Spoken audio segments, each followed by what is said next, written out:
writer with 20 working languages, and this is where we talk about languages and language learning and all sorts of other stuff, and we play games. This is Elise with an update on the ongoing Inessa Armand translation project. We now have 37 of the 38 extant essays and speeches by Inessa Armand translated into English for the first time. And we are just short of the halfway mark on the fundraising progress as well. This enrichment of the English language Marxist canon has only been possible with your support, and it's been a real lifeline for me.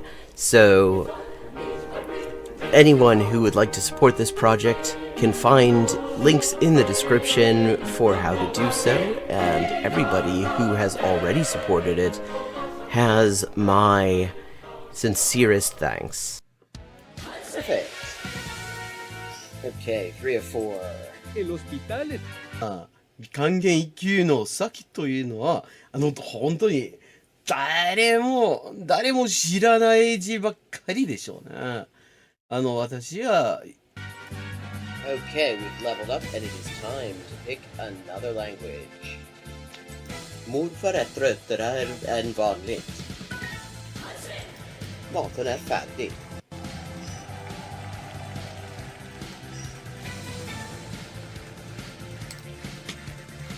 And let's see what we're doing when we get back. Greek. We're doing Greek when we get back.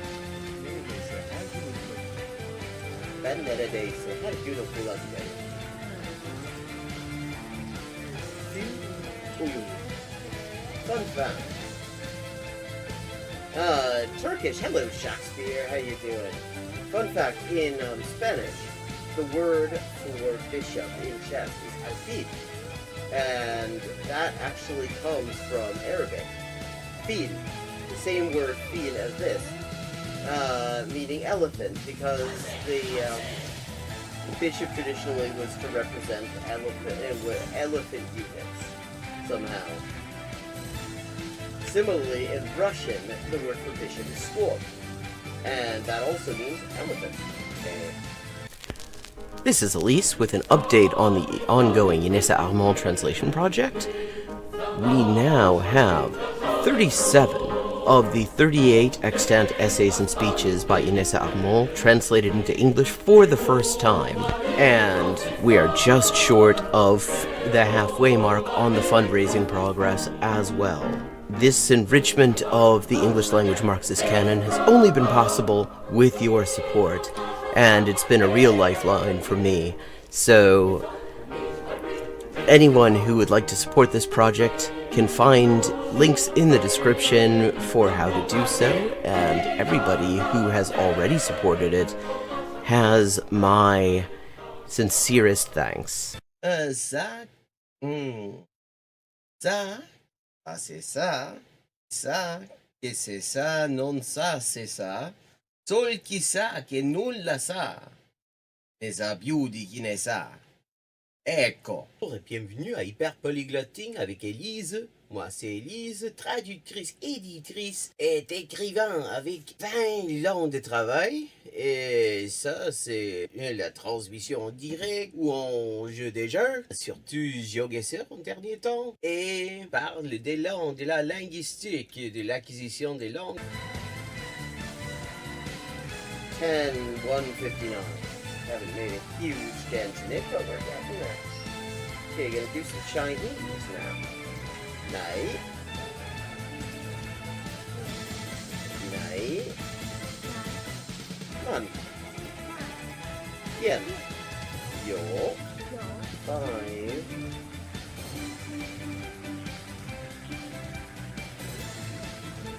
Ducks are drinking wine.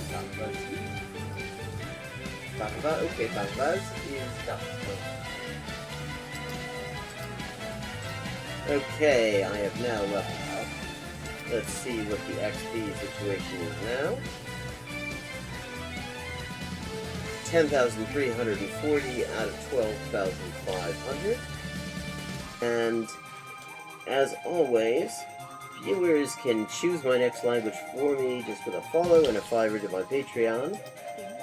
Sotto le frasche del capanno 4 gatti grossi stanno. Sotto 4 grossi sassi, 4 grossi e grassi gatti. Un généreux déjeuner régénéré, des généraux dégénérés. Un généreux déjeuner régénéré, des généraux dégénérés. Facile. Sì, ecco, la gente... è la cosa che mi dice la gente, sempre che scoprisce che quante lingue parlo. Io sempre avevo l'impressione, diciamo, di che non era così, non era tan così, ma poi, dopo di aver visto qualche poliglota in YouTube, una delle cose che avevo scoperte era giustamente che la metodologia usata da quella gente poliglota che non avevo mai conosciuta prima, era più o meno la stessa metodologia che usavo io. I buy a computer or quack, and here's another example. I like to point these out. For this word for or, quack sounds vaguely like hogun and the hok in hogun in Korean or waku in Japanese, and that means it is the exact same kind of character. Okay, let me see. Un chasseur, sa chambre chassée, ses chassés sont son chien de chasse. Der dicke Dach. Okay, der dicke Dachdecker deckt dir dein Dach, drum dank dem dicken Dachdecker, dass der dicke Dachdecker dir dein Dach deckt. Hola y bienvenidos al directo de Hyperpolyglotting with Elise. Yo soy Elisa, traductora, escritora y editora y comunicadora social con más de 20 idiomas de trabajo. Y aquí vamos a estar jugando videojuegos, sobre todo Geoguessr, y hablando de idioma, la mejor forma de aprenderlo y caleta más. Zwei Zwetschgenzweigen zwitscherten zwei tschechische Schwalben. Tres tristes tigres tragaban trigo en un trigal en tres tristes trastos. Oh, I see. This is Diche Ishai Fui, which means, do you want food? But, yeah, are you hungry? That's also. How are the boys? Cocine da pollo. Pozo milao. Pote. Buenese. Proteine. Utros.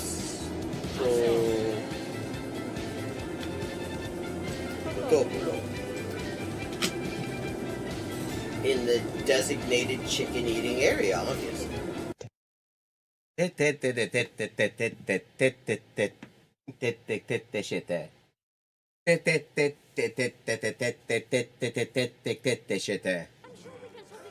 Okay, still 3 times I have to defeat him.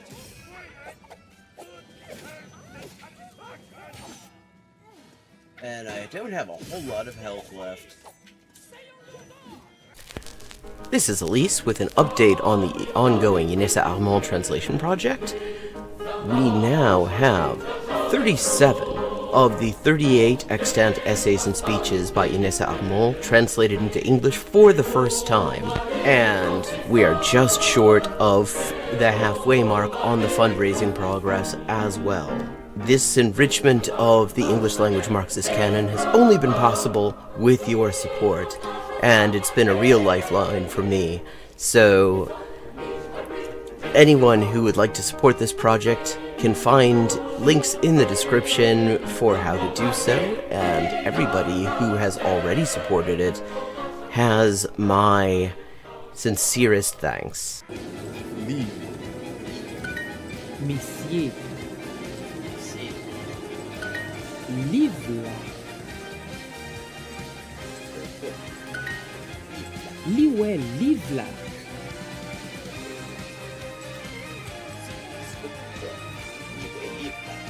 Box Mustan kissan paksut posket. Matieje. Ja. Ja. Si. Vysoký. Matieje. Proč? Níte. Kočky. A. Si. Traxex. Aspri petraxes aspri aptonilioxex asproteri. Aspri petraxes aspri apton. Hello and welcome to Hyperpolyglotting with Elise. I'm Elise, translator, writer, and editor with 20 working languages, and this is the stream. We're going to play some Geoguessr, and we're going to look at some of the good and some of the not so good of language learning YouTube. So let's get stuck in.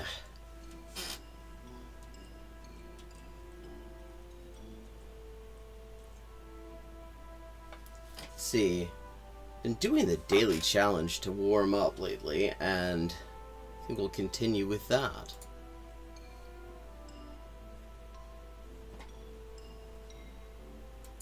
How's everybody doing, chat? Okay.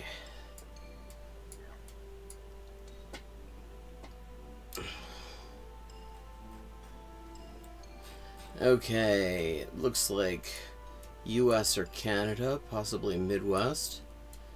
Lots of places that this could be.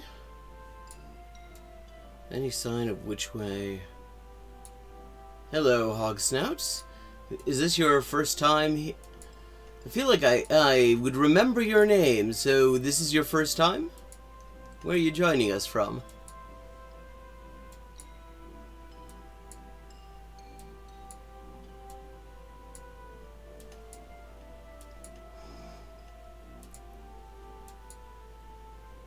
Thinking of having the... Oh, cool! I always like finding out how people find me, because so few people do. So, I mean, someplace in the US or Canada is all I'm getting so far out of this. It's hard to say beyond that. It's definitely an English-speaking place, because that sign that says posted, which I've never understood that. That is, you see that a lot. These like official-ish notifications, and the only thing you can see from the distance is the word posted, which is like the most pointless thing. Because we know it's posted, we can see that it's posted, but what is it telling us? Like, the one thing that we didn't need to be told is the thing that is in the largest letters. I don't understand that. But it's a thing.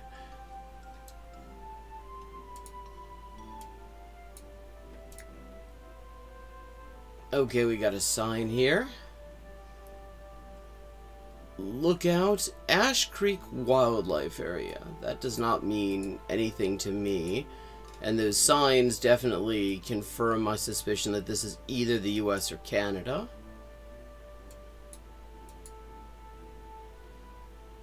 On that, I'm really uncertain. A speed limit sign would clear things up. Hang on, we missed something there.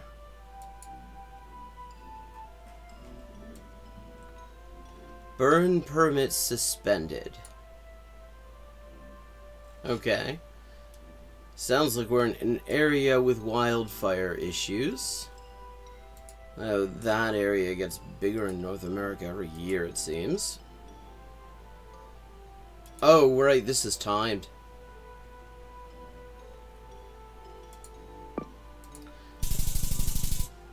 Oh, it was California. Okay. Yeah, didn't do well on that one.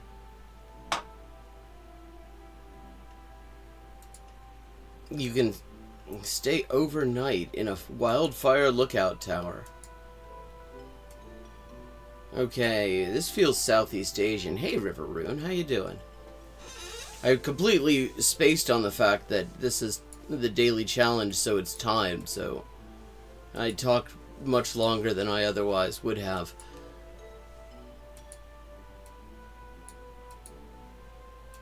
Are you learning any particular languages, Hogsnout? Oh, hang on. What did that say? That didn't say anything. Okay. Pity.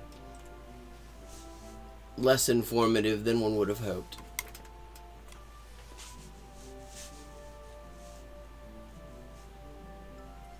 Ah, well, I can help you out with both of those.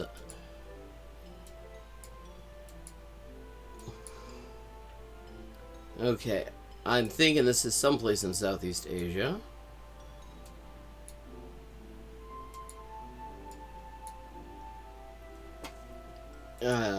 But it's hard to say. I mean, lots of palm trees. Oh, we got sign coming up. Sign is coming up. Jemaat Hallelujah. Gereja Betel Indonesia. Okay, I figured Indonesia. When you see all these palm trees, Indonesia is kind of the default.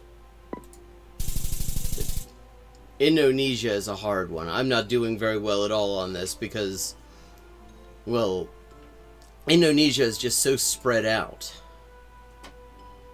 Okay.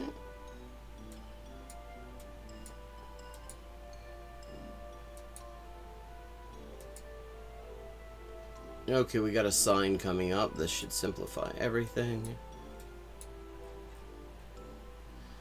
Atención, contus. Vía con prioridad para peatones. Vide honelan uinescoek dule lehentasuna. We are in the Basque Country. Estamos en Euskera. Aquí, por ejemplo. Okay, I'm going to do better on this one. 4724, that's more like what I'm talking about. Ergo taxio. We're in Greece. Apagorevete isodos stus mi ejondes ergasia. Hey, Sean. I have not watched it, but actually I was going to look at, I'm potentially going to look at that on stream. Forate mesa atomikis protasias opos ecos resorts. Well, we're in Greece. I know that much. Where is a resorty place? I don't know, around here maybe. Crete. 4292, not terrible. I'm redeeming myself a little bit here. Gratis Schibus. Gasthof Eberleiten. Eberleiten, das klingt irgendwie österreichisch oder bayerisch. Bavarian or Austrian. Schlitters.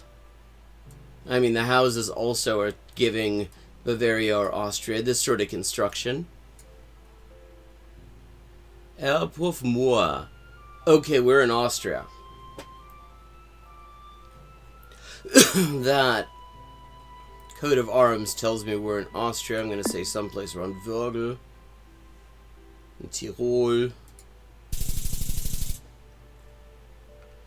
Oh, wow, I did really well. Taftons. Oh, I really nailed that one. I mean, I probably could, if I was not on under time pressure.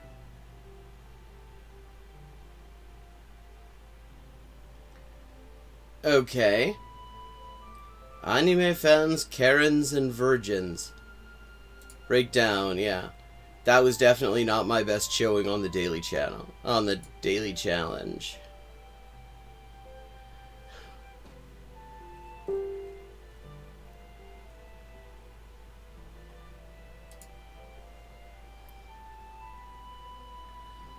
Right, classic maps.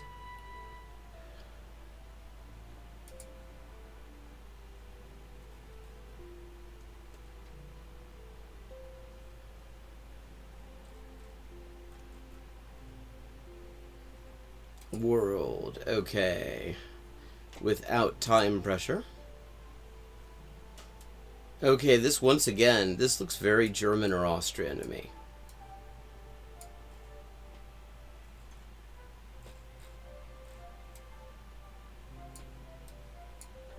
Okay, let's just keep heading north. Let's see what we find. Oh, right, there was writing on that building. No, that's not writing. That's just just lines. Just lines.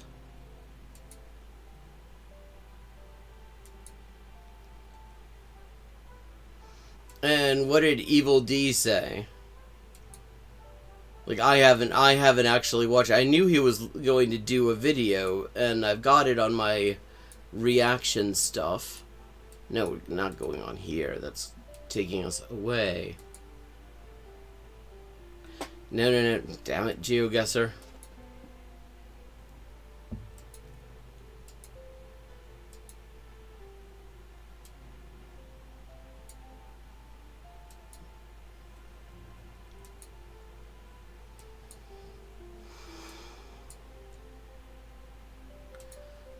On the other hand, we have a sign. We can... Nisko energetitske domy pže každého. Okay, it looks like...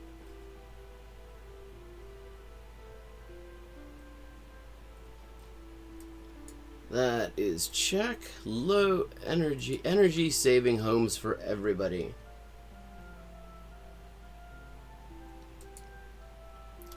Oh, well, what does he say? What does he say? I've watched a couple, and I was kind of uncertain, because I didn't actually really look at a whole lot. Parkovsvisko amfiteatr organizačni pokladna, like in some sort of a park or campsite or something.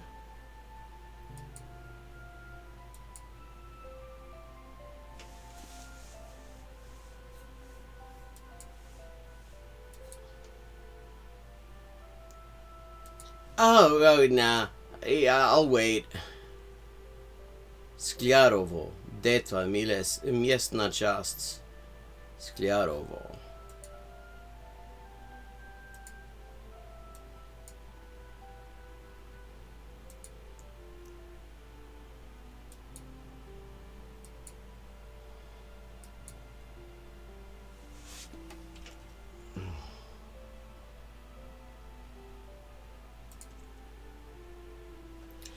Oh, yes. I've met her a couple of times at the Polyglot gathering and conference.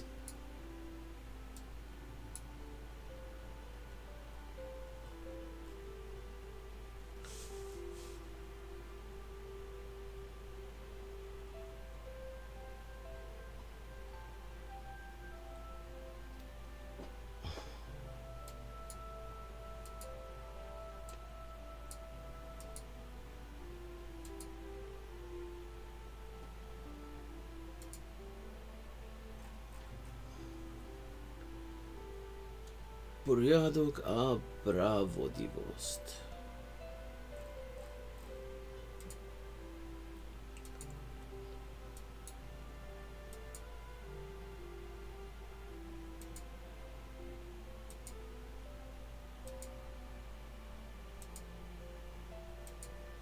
Actually, not entirely sure if that's Czech or Slovak. They're very similar, though they have some definite differences.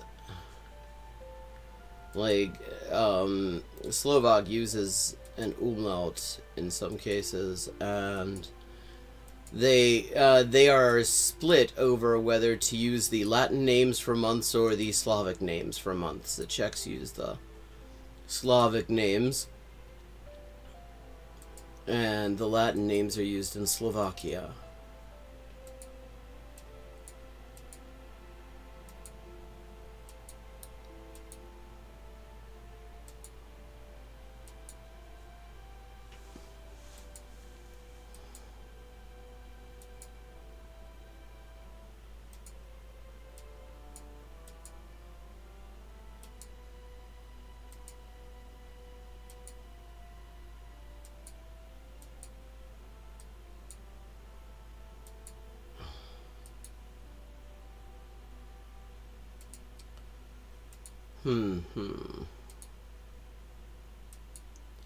Some more signs would be handy. A sign with a date on it would simplify everything.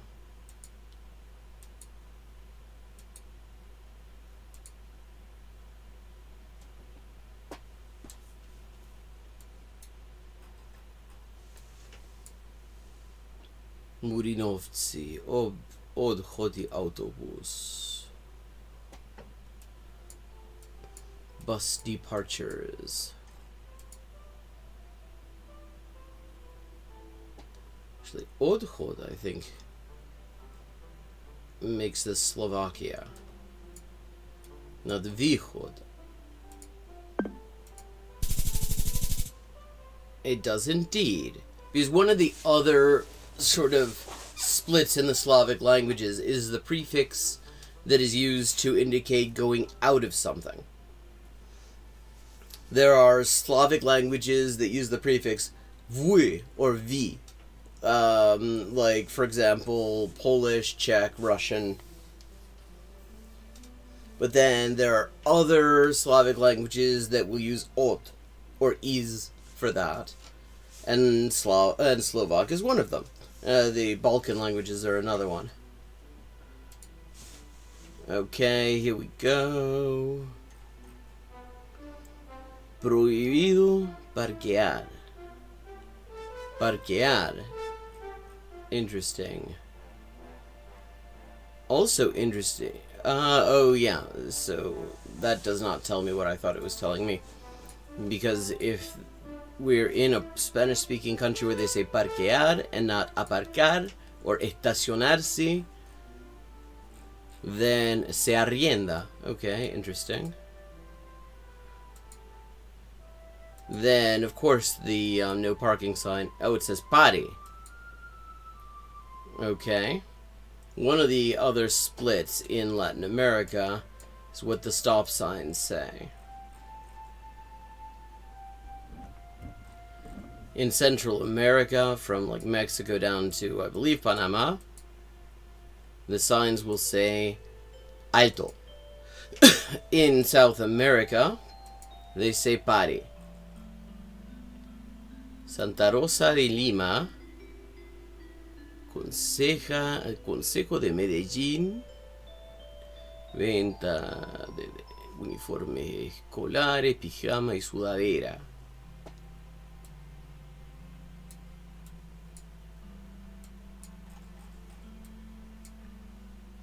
Los vegetales, servicio a domicilio gratis. Funny. Oh. That means various things depending on where you are. Wait. Okay. Tienda del peluquero, estilos y colores.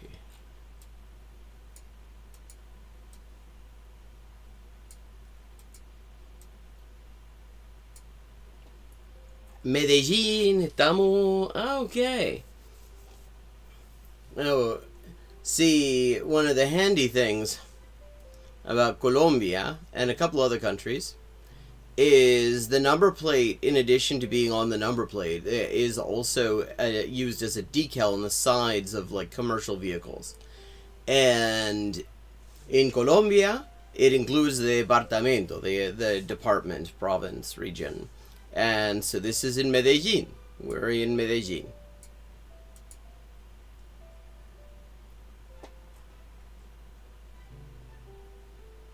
Aguardiente antioqueño sin azúcar. Actually, Medellín, well, or it's the vicinity of Medellín anyway, is one of the, well, basically the only place that I really have spent any kind of time in Colombia. I have a friend who lives not far from there in Envigado.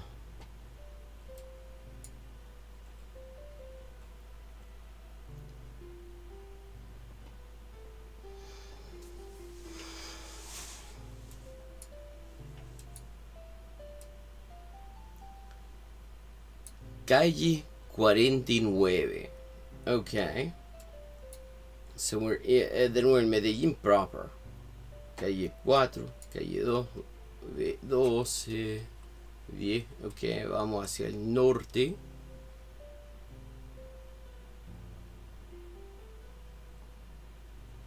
Calle 69. Carrera 69.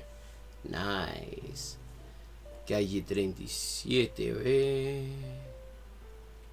41,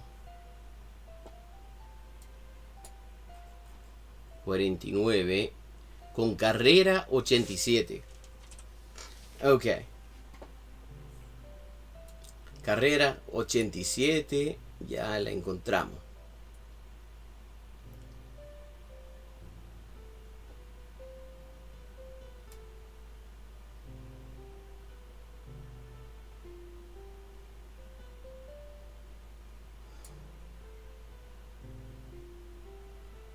Wait, how many carrera 87 are there? Oh, no, here we go. Calle 49, carrera 87.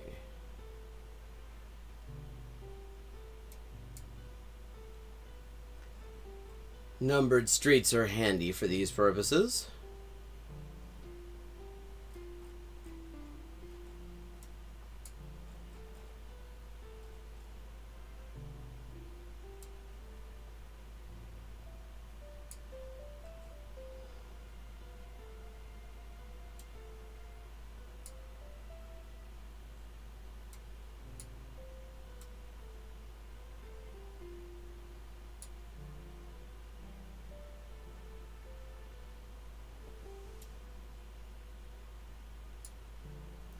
Hey Badger, how you doing?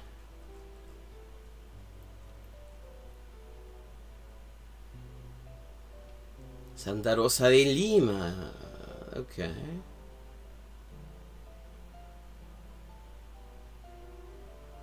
Estación Santa Lucía.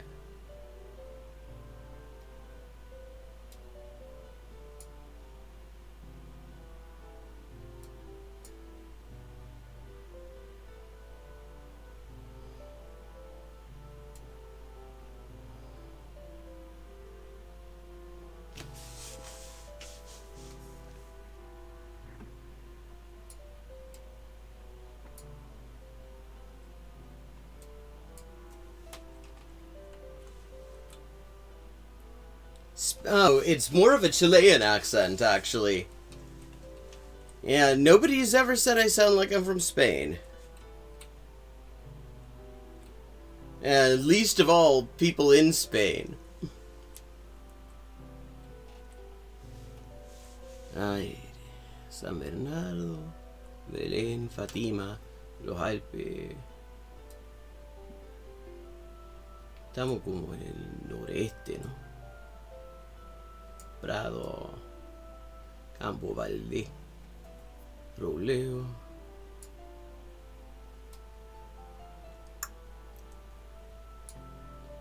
Ok, calle 47.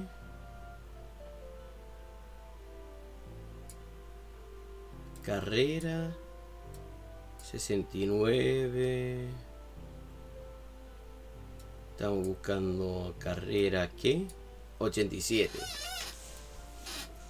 87, ya la tenemos.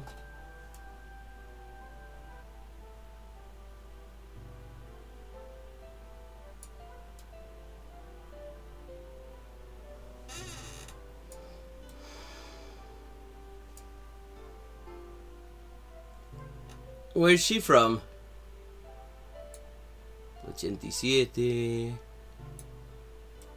Estación Santa Lucía.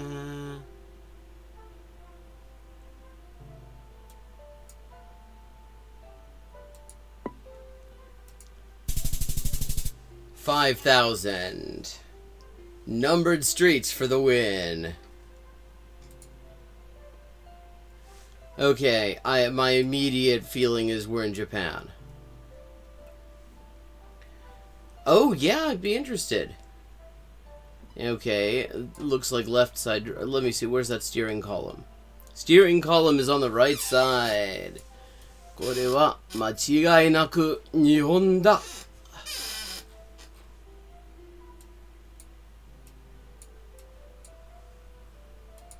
じゃあ、日本のどこなのかなああ。いや。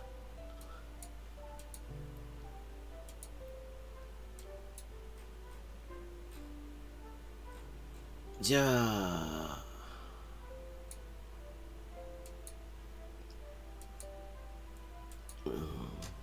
なんか県道とか国道とかそういうことがあれば助かるな。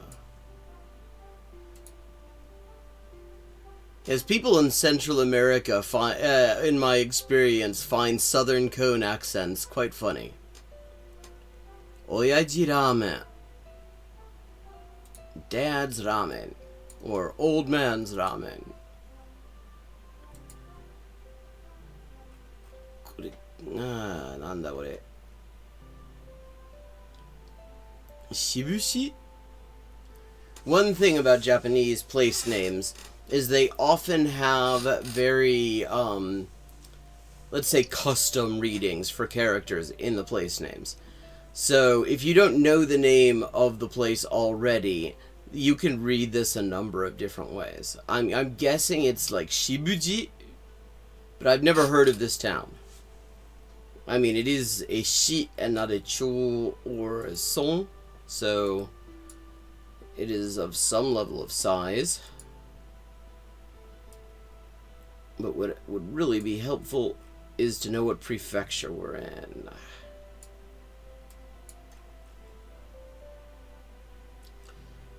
Midoricha sekkan. Oh, green tea soap. Neat. Okay. Well, if the shiakusho, the city hall, is coming up, then that seems to be the most informative place to be. 北に向かって市役所を探しに行きます。じゃあこれなんでしょう。教材。A place around here you'd probably be more likely to find a prefectural route sign will help out, because those signs do say what prefecture you're in. And it's all very flat. 茨城って感じ。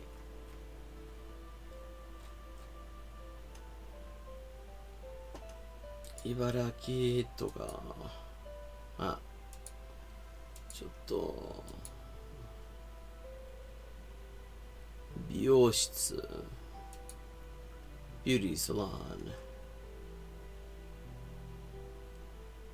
エディオン。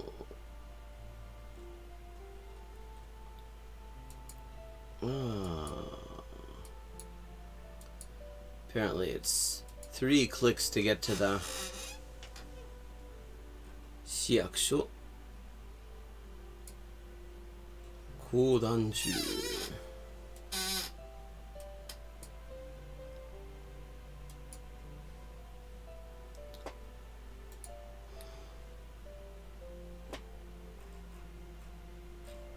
Japan has good vending machine game. You can even get hot canned coffee out of a vending machine.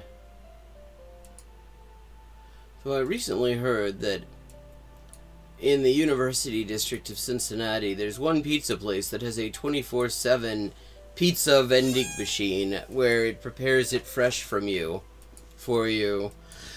while you wait. And I've been curious about this thing ever since I heard of it. I would be more curious if it were Adriatico's, because that's the best pizza in town. But Max is not bad. Okay. Higashikyushu Expressway. Shibushi, okay. Shibushi Ariake. Okay, we got it. Higashikyushu tte sa. That narrows it down a bit. So definitely not Ibaraki.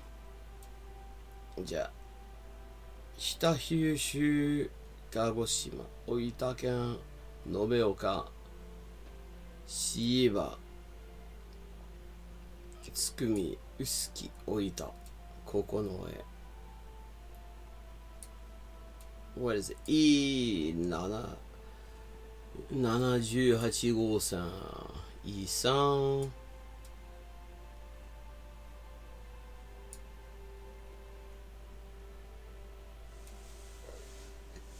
97、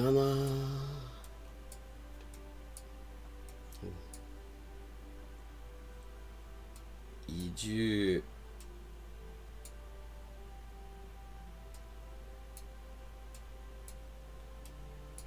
宮崎県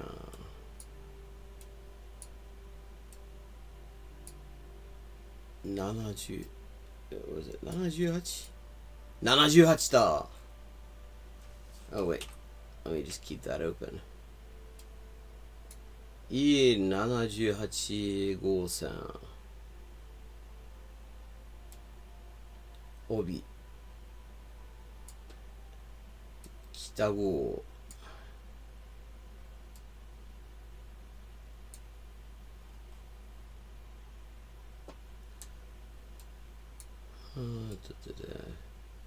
清武そしていきなし E10 になってしまった。どうしたんだ。靴掛け鏡水 Yeah, this is a part of Japan I do not know really much at all.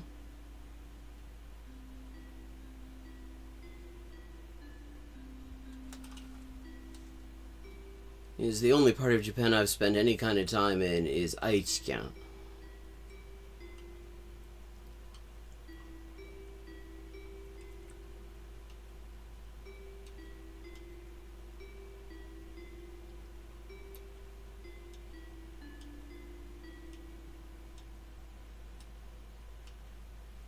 Oh wait, does it just turn into E10?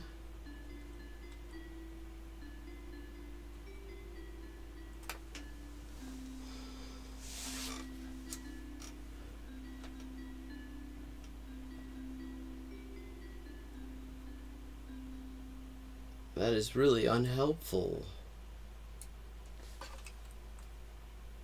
I mean, okay, so...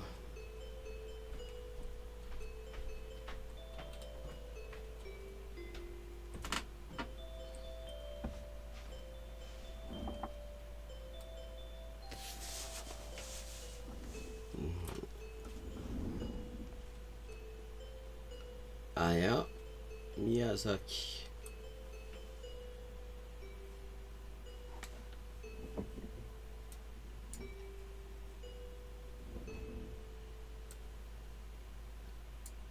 Obishi. 大津春日神社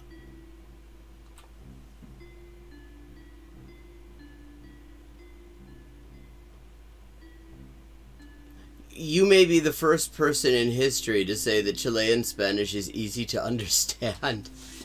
Like, people in Latin America have trouble understanding it, even in, like, neighboring countries, because there are so many things. So many, like, Chilean exclusives. Like, is one thing you have to get used to in Chile, for example, is that a lot of consonants in words just don't get pronounced. They just leave them out.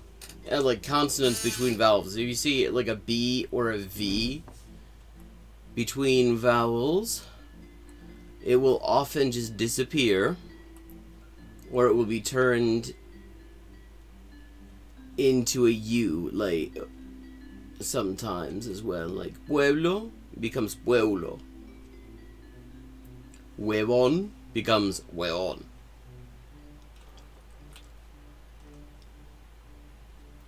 Shibushiってどこなんだ?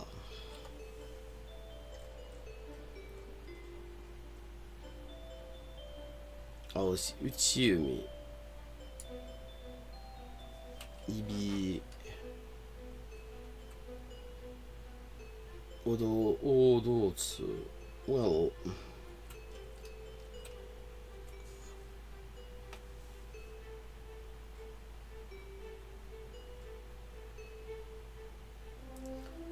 Koigaura. It's a romantic name.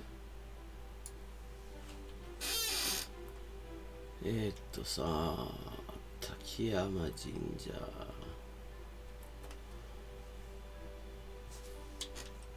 And this feels more inland. Shibushi Ariake.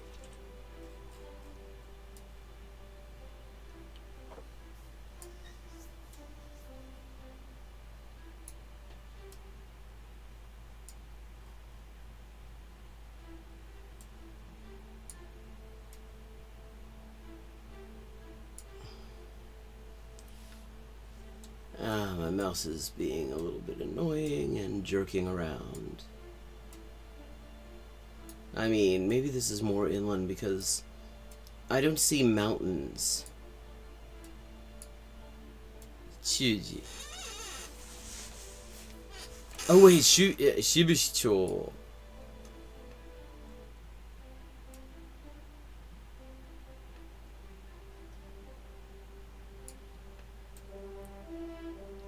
Shibushi da.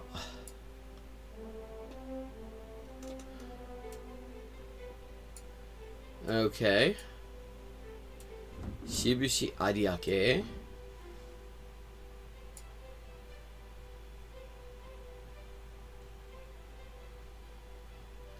We got it.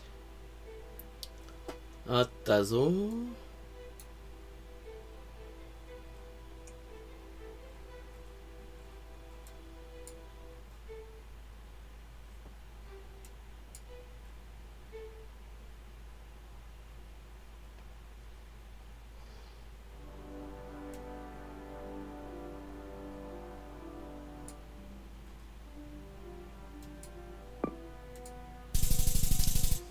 $49.98.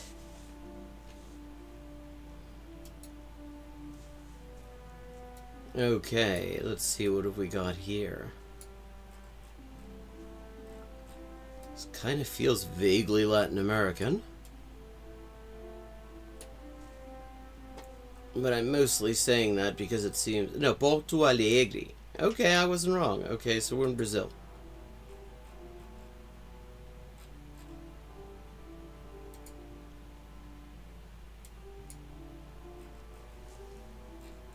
So sumais.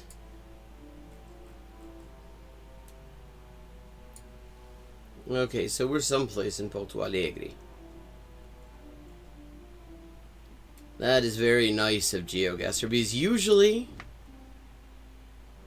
they stick you in places in Brazil that are miles from any kind of like major city or anything. Like hundreds of miles, because Brazil is a huge country. 49.61. Okay.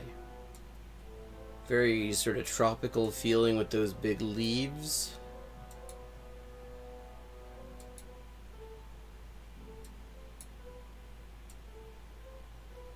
Somebody's had a bit of engine trouble, it looks like.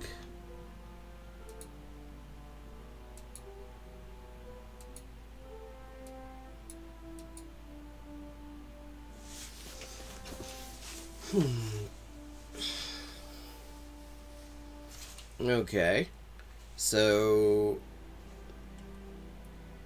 it is, I feel like this could be Southeast Asia, it could be Indonesia again, I mean it could potentially be West Africa. It's really hard to say so far.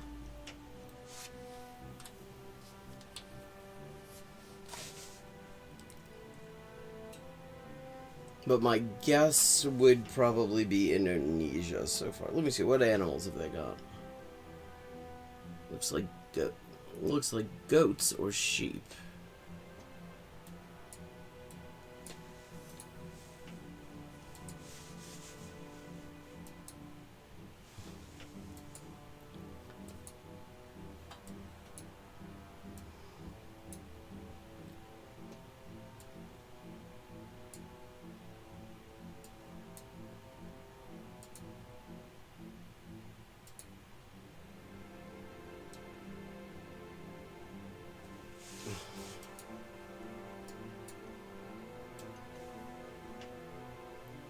Give me something written. I need to know what language they're speaking here. I mean, this could also be like there are bits of India that look like this too. Now that I'm thinking about it, abarroti. Okay, this is I was way off. Comedor. Okay, chicharrón, cecina, chinameca, butifarra. Okay, we are in someplace Spanish speaking. Way. Michelada y pulpa. I was way off. Michelada tells me we are probably in Mexico. All this tropicality tells me possibly in the Yucatan.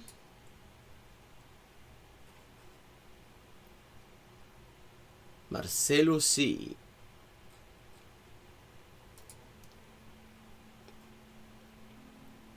Según las mujeres, la buena. Es así.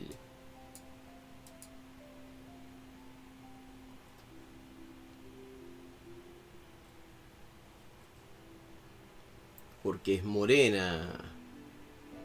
Rosy Urbina es la buena. Ah, dobrý den, jak se máš?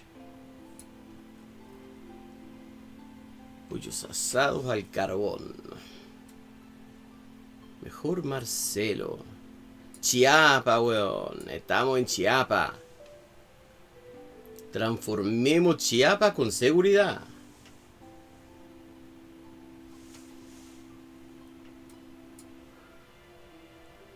Ah, どうかしら。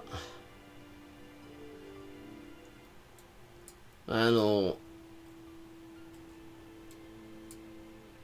違いなく、やる日も来ますけど、ジオゲッサーをよほど楽しんでますから、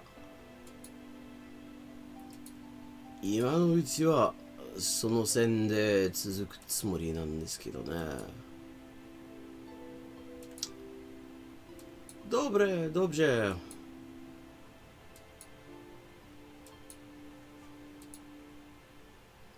Epa, Sopoli.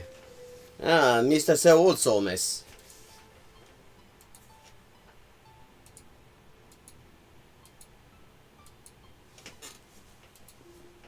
A ver.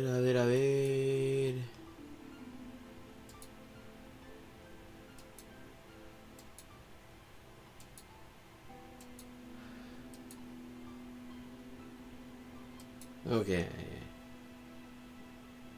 So Joku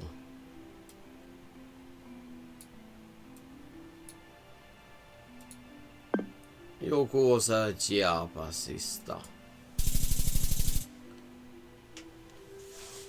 4625. Not bad.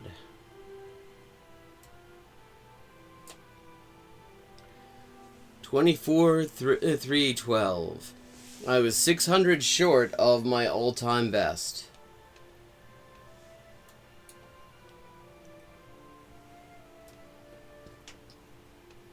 Ja, aina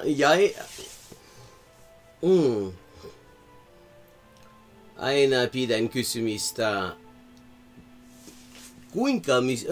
kuinka mua löysit, Soupoli? Okei, se näkyy joku etelä-afrikalaista. Se on Kanada. Se on britannialainen Columbia. BC Pox. Yeah, we're in BC. We're in Canada. That was easy. That's the hardest part with Canada. When you're in a rural area, because Canada is also bloody huge. Kootenay Trout Hatchery. Okay. Kootenay, that's familiar to me somehow.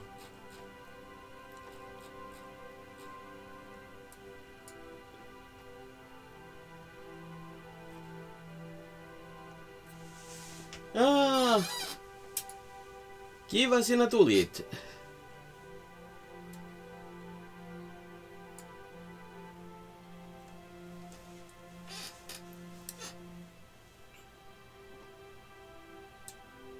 Okay, Golden, Bellacula, Kelowna. I feel like this is probably more southern. Whistler, possibly around there. Salmon Arm, Clearwater.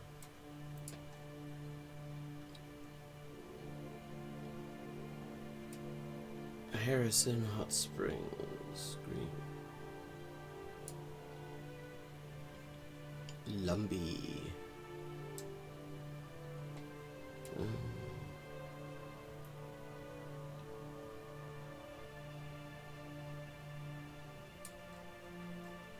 Wait, am I already... no, I'm not already in, wasn't sure if I had already crossed into Alberta without realizing it.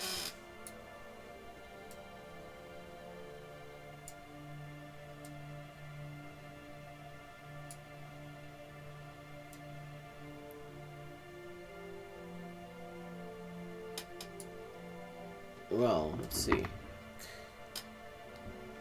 I mean, I guess it could be on the island, theoretically.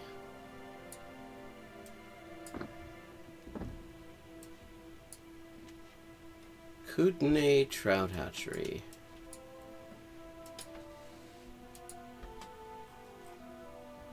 Wardner in Mulla tuttu. Wardner missä se on? No, that bloody Pohjois-BC:ssä.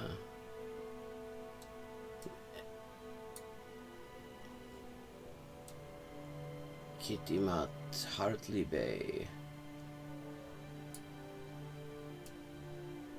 Vanderhoof. There's a town called Likely.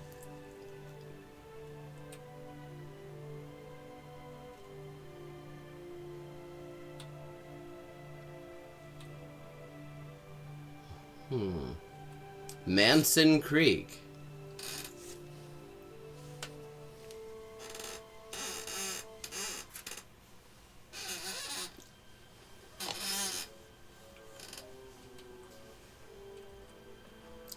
Toad River Pond. Muncho Lake. I like that name. Sounds like a good place to smoke weed. And you visit the Munchos.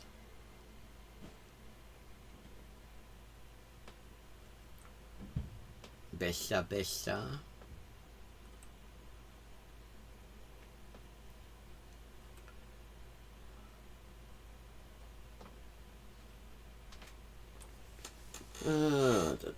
Missä päin se on? Wardner. No, arvelen olevansa Pohjois-BC:ssä. Mutta perkele, se on iso maa. Ospreyland.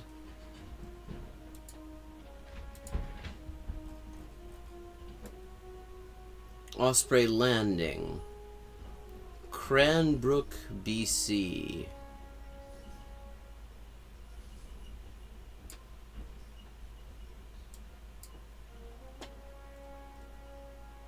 Cranbrook, we got it. Hopefully. Sparwood, Pincher Creek. Wonder what it did to get that name.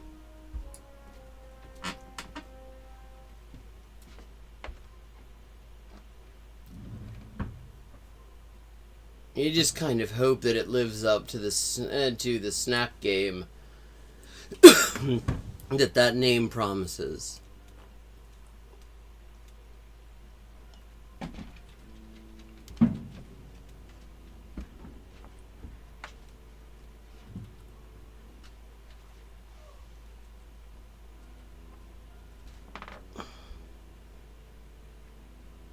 Halcyon, Hauser.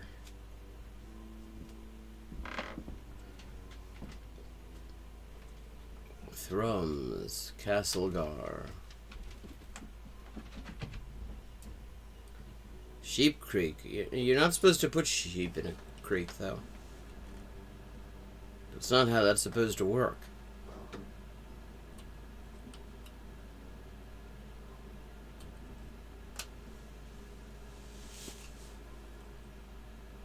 Hosmer, Elko, Grasmere, Cragmont. Sparwood. And that's already Alberta.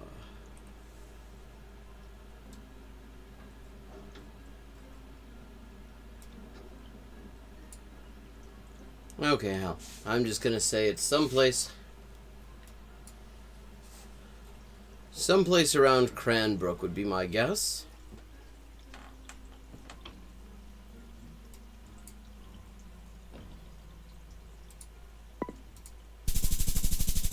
$48.48.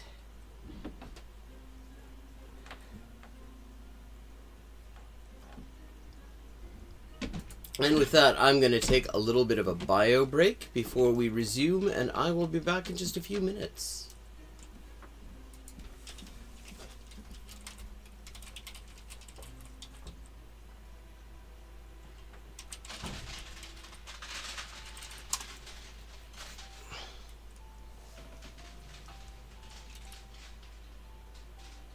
Hi, and welcome to Hyperpolyglotting with Elise.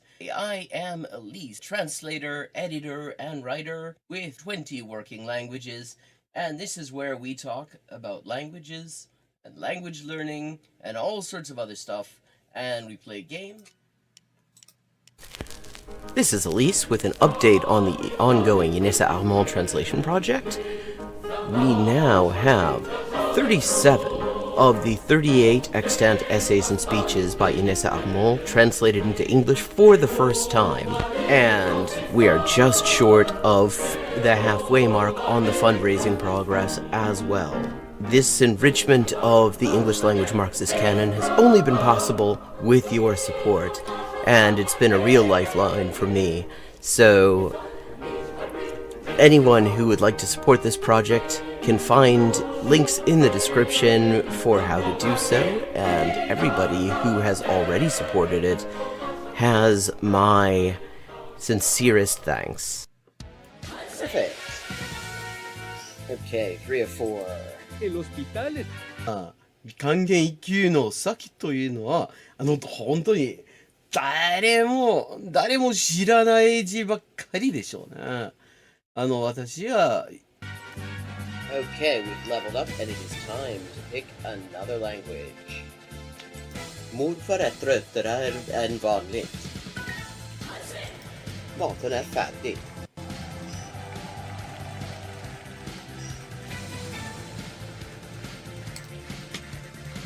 And let's see what we're doing when we get back.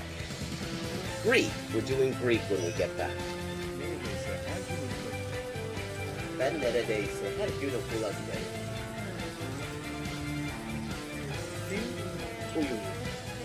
Fun fact. Turkish. Hello, Shakespeare. How you doing? Fun fact, in Spanish, the word for bishop in chess is alfil. And that actually comes from Arabic. Fil. The same word fil as this. Meaning elephant, because the bishop traditionally was to represent elephant units somehow. Similarly, in Russian, the word for bishop is sword, and that also means elephant. Okay. This is Elise with an update on the ongoing Inessa Armand translation project. We now have 37 of the 38 extant essays and speeches by Inessa Armand translated into English for the first time. And we are just short of the halfway mark on the fundraising progress as well. This enrichment of the English language Marxist canon has only been possible with your support, and it's been a real lifeline for me. So anyone who would like to support this project can find links in the description for how to do so, and everybody who has already supported it has my sincerest thanks. Ça, ça, ah c'est ça, que c'est ça, non ça, c'est ça, sol chi sa che nulla sa, ne sa più di chi ne sa.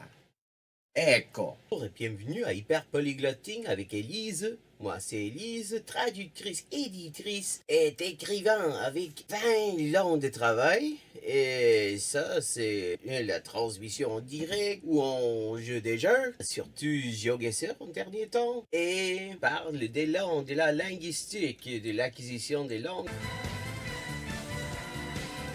10-159. Haven't made a huge dent in it, but we're getting there. Okay, gonna do some Chinese now. Nei. Nei. Man. Yen. Yo. 5.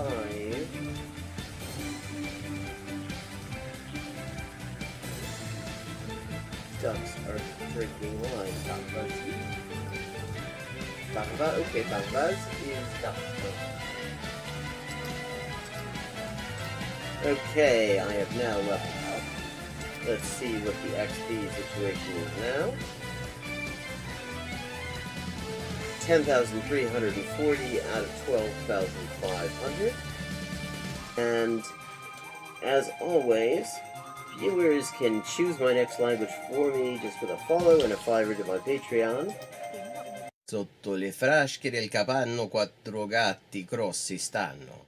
Sotto 4 grossi sassi, 4 grossi gatti. Un généreux déjeuner régénéré des généraux dégénérés. Un généreux déjeuner régénéré des généraux dégénérés. Facile. Sì, ecco, la gente... è la cosa che mi dice la gente, sempre che scoprisce che... Ja, olen takaisin. Missäpä me ollaan? Se näkyy eurooppalaista.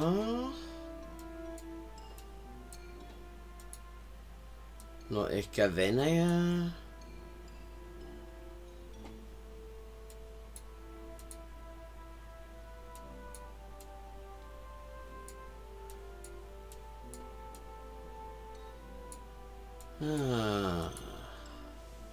No katsotaan.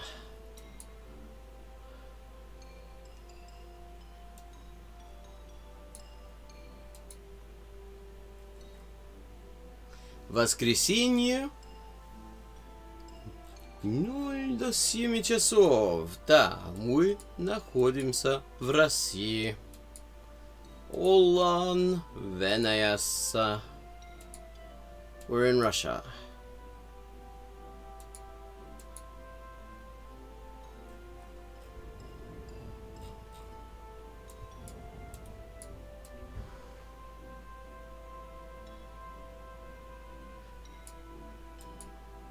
Canario. Ajá. Tampoco he escuchado decir eso. Bueno. Okei, mutta Venäjähän on iso maa.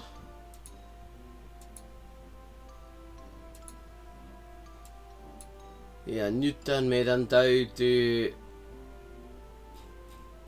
tietää missä päin olemme.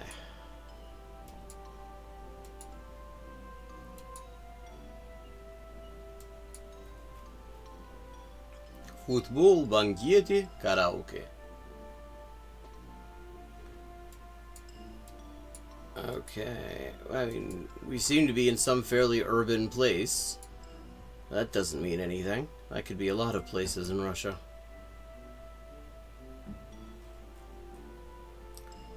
Moika, Shinamontage.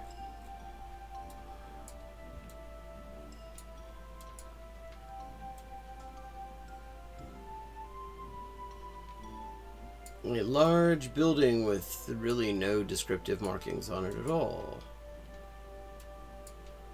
Ah, here we go. Пятирочка. Papa John's. Лучшие ингредиенты, лучшая пицца. Значит, если использовали лучшие ингредиенты, сделали бы и лучшую пиццу.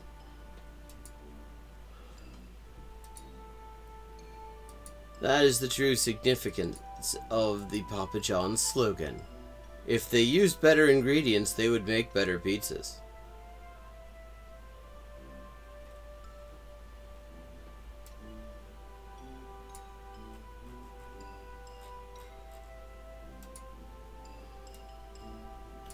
Oh, hey, we got a bus.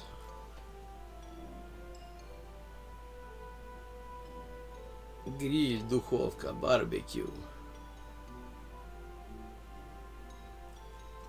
Useless information. En alguna parte de Rusia. Pero no tengo idea. Alguna ciudad. Eso sí, pero...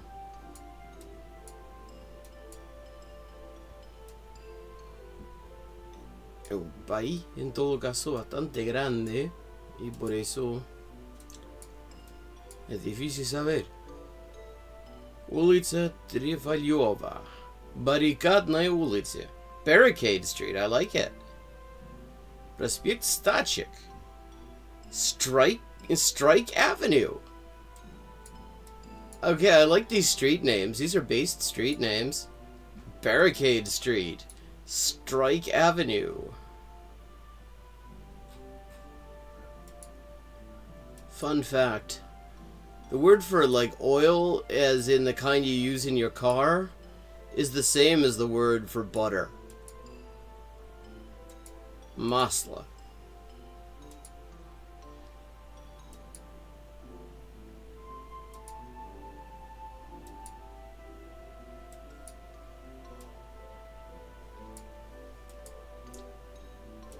Проспект Стачек. Баррикадная улица. I like it. We need more streets. We need more streets named after strikes and barricades.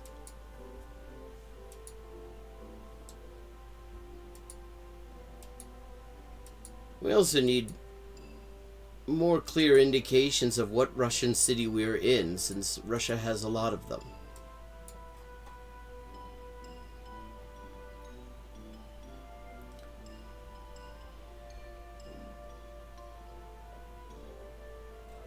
Лифляндия.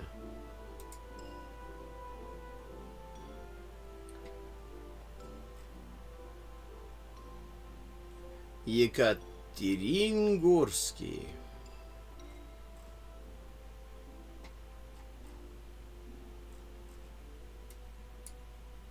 Екатерингорск?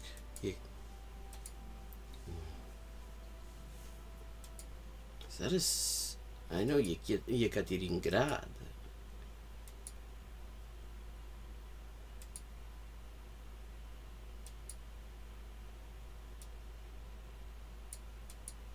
А, да, Екатеринбург. Может быть. Ehkä onkin totta.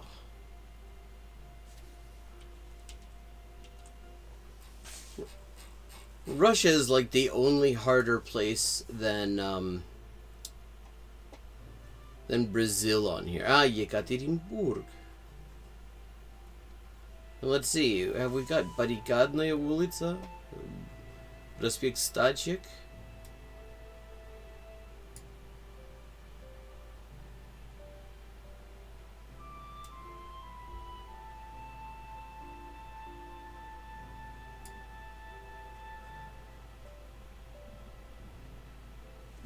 Московская, Репина, Токарей, Сибирский тракт.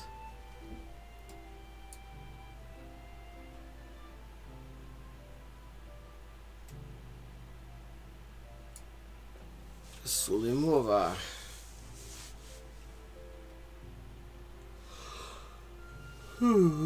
Udałbasz. Ulica Frontowych Brigad. Ulica Starych Bolszewików.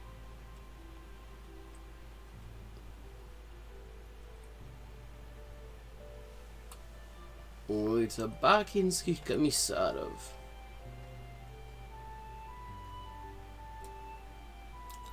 Wait, okay. Ulica Молодежи, Победы, Калинина, Избиратели Восстания. Okay, I mean, these streets do kind of make me think that we're in the right place, because there are lots of very, like, struggle-oriented street names here.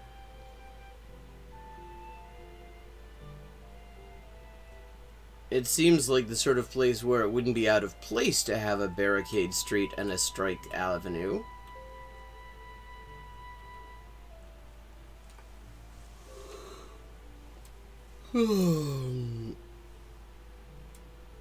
Улица Красных Партизан.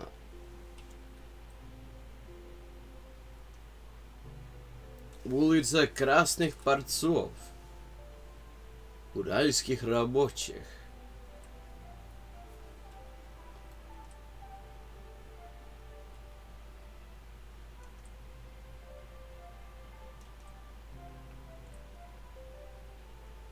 Улица Народного фронта. Калинина.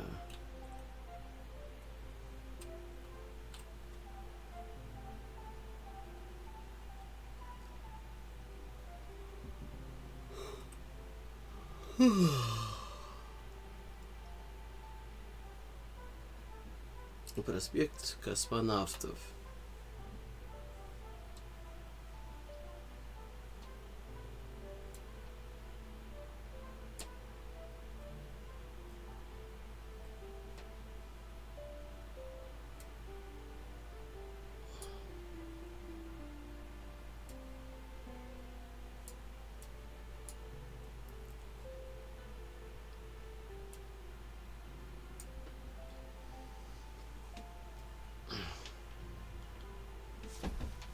Okay, screw it, we're just gonna say someplace in Yekaterinburg.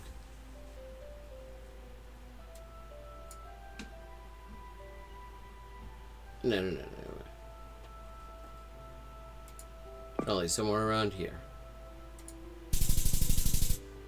Bollocks.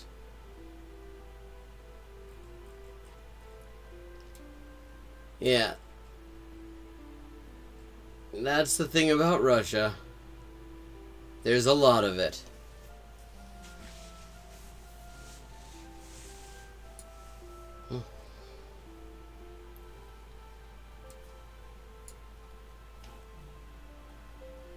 In the best-known suburb of La Penranta.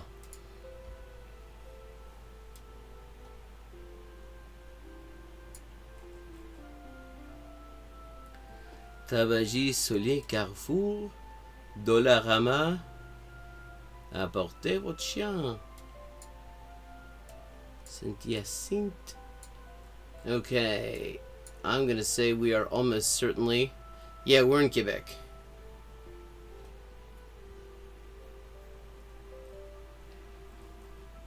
%100% this is Quebec.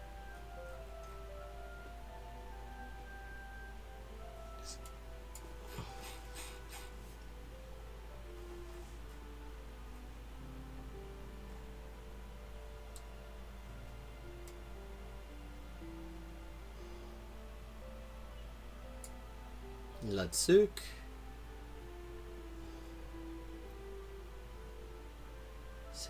Saint-Hyacinthe. Saint-Eustache, Terrebonne, Rawdon, Berthierville.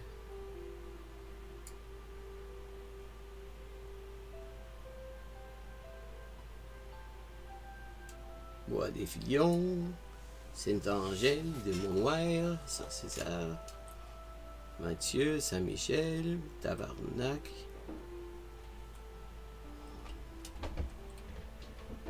They're not exactly short on saint names.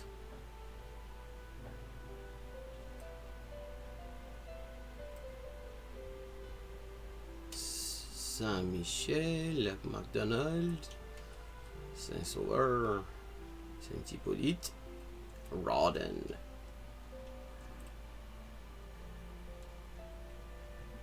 Sorel-Tracy,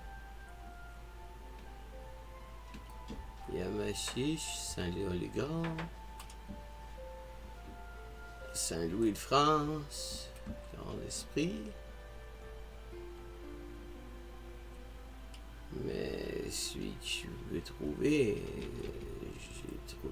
je ne trouve nulle part. Mais je crois...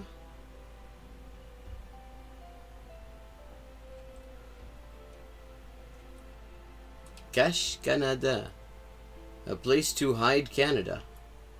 Or a thing with which to hide Canada. Janvier de Joly. Clécyville. There's one thing I've noticed in Finland. Despite it being, like, you know, Swedish being a co-official language, times when I've spoken it, when I've switched over to Swedish because I didn't understand what somebody was saying in Finnish, they've always ended up switching either into Russian or English immediately thereafter.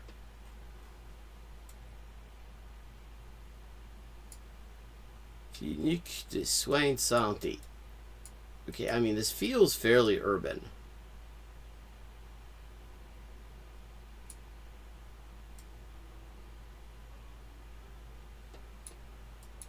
There are not too many urban places. Yeah. Tim Hortons, Service au Volant. Yeah. Yeah, I mean, 100% we are definitely in Canada. So, and this feels like, I mean, this feels very suburban.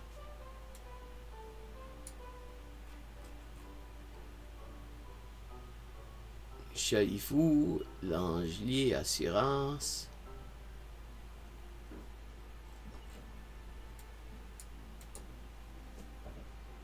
Yeah, Québécois flag, totally. We are indeed in Quebec.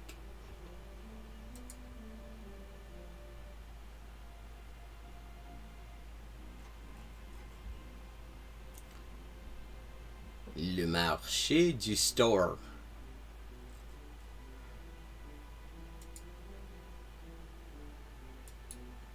Mais c'est quelle ville? Ah, 235.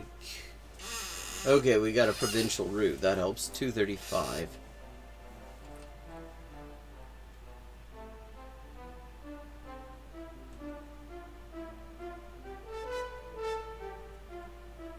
Armagh Station.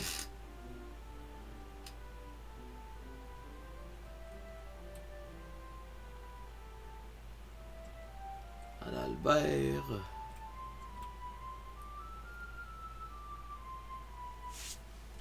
Hang on, yeah. Just make sure I'm remembering the right, looking for the right number.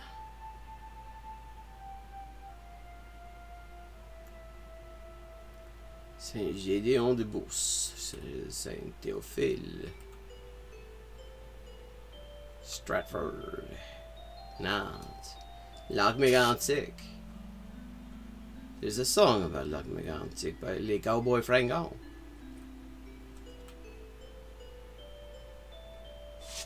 Disons 35. Magog, Fitchbay. God, they got lots of places named after saints. Saints I've never even heard of.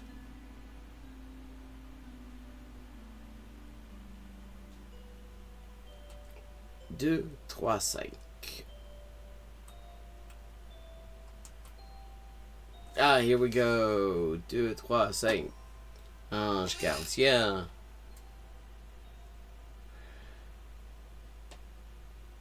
Venison, Québec.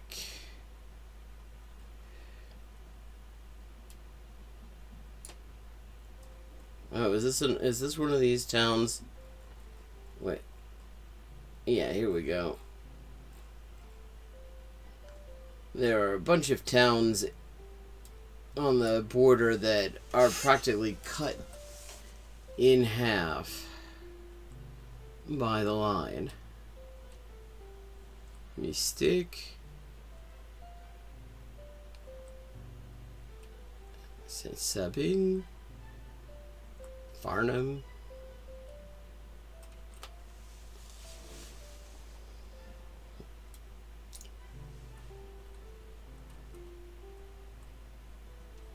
Djibouti, Saint-Charles, Camp-Robert, Séraphine, Petite Barbu, Darcy Corners, Émilville, Saint-Pie, Saint-Pio,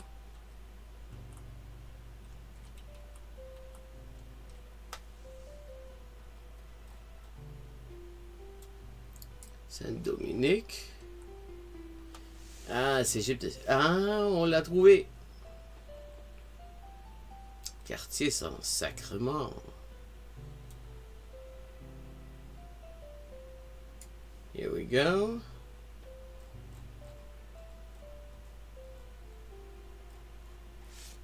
There we are. On l'a trouvé à l'est de Montréal.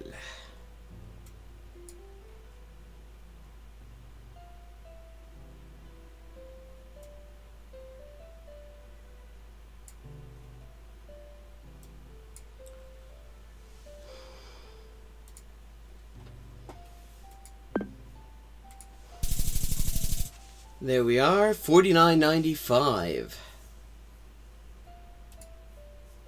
Don't get Quebec very often on here, though lately I've been getting it more.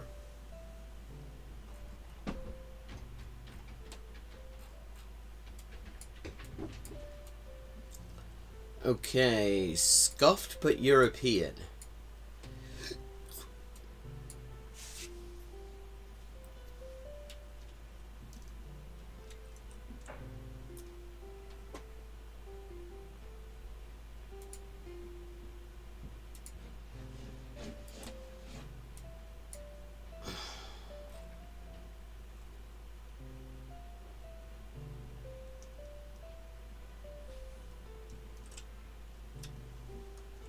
We're someplace scuffed but European.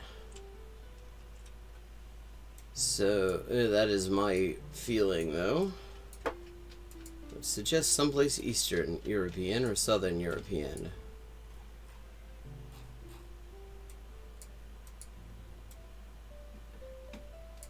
Hard to say.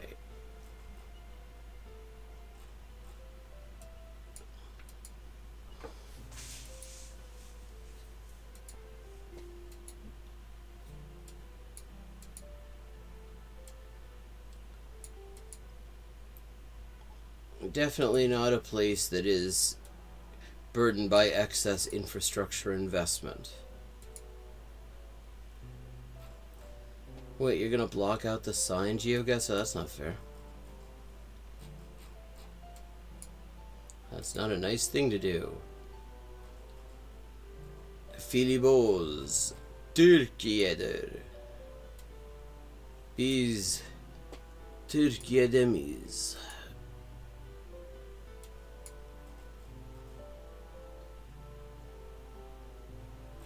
Seon. Murat Büfe.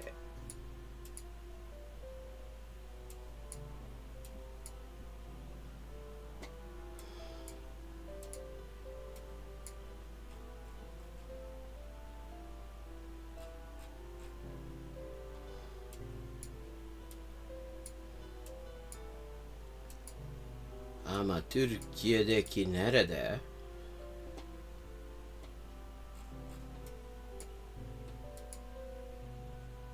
Türkiye büyük bir ülkedir.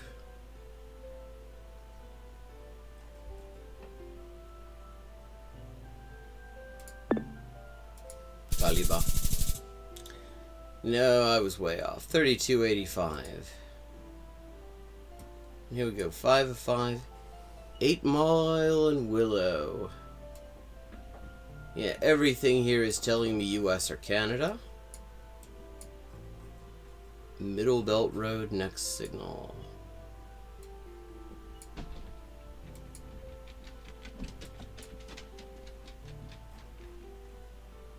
Yeah, 100% this is the US or Canada.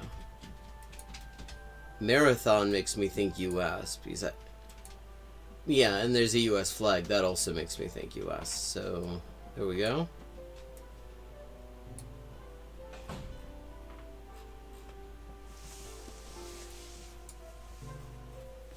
USA Transmissions. 248 area code, which doesn't really mean anything to me.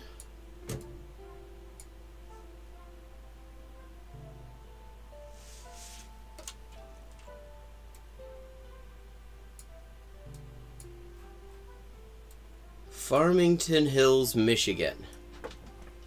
Well, that simplifies things. I have no idea where Farmington Hills is.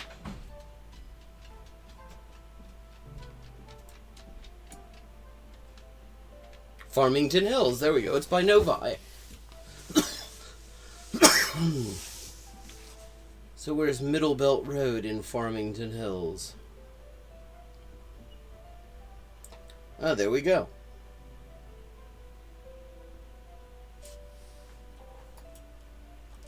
That was easy.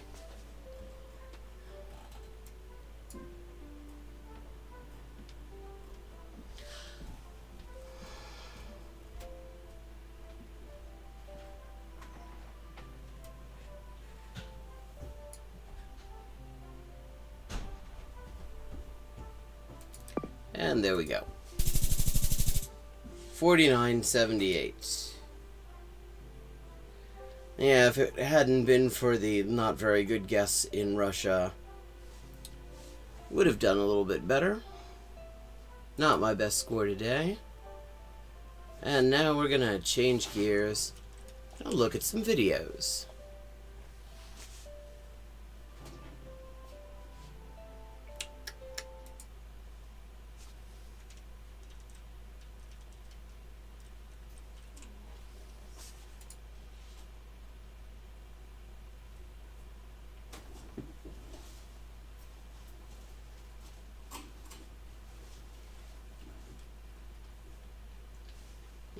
Okay.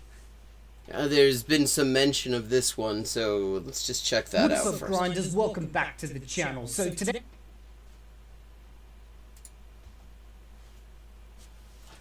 Let me get my chat widgets where I can see it.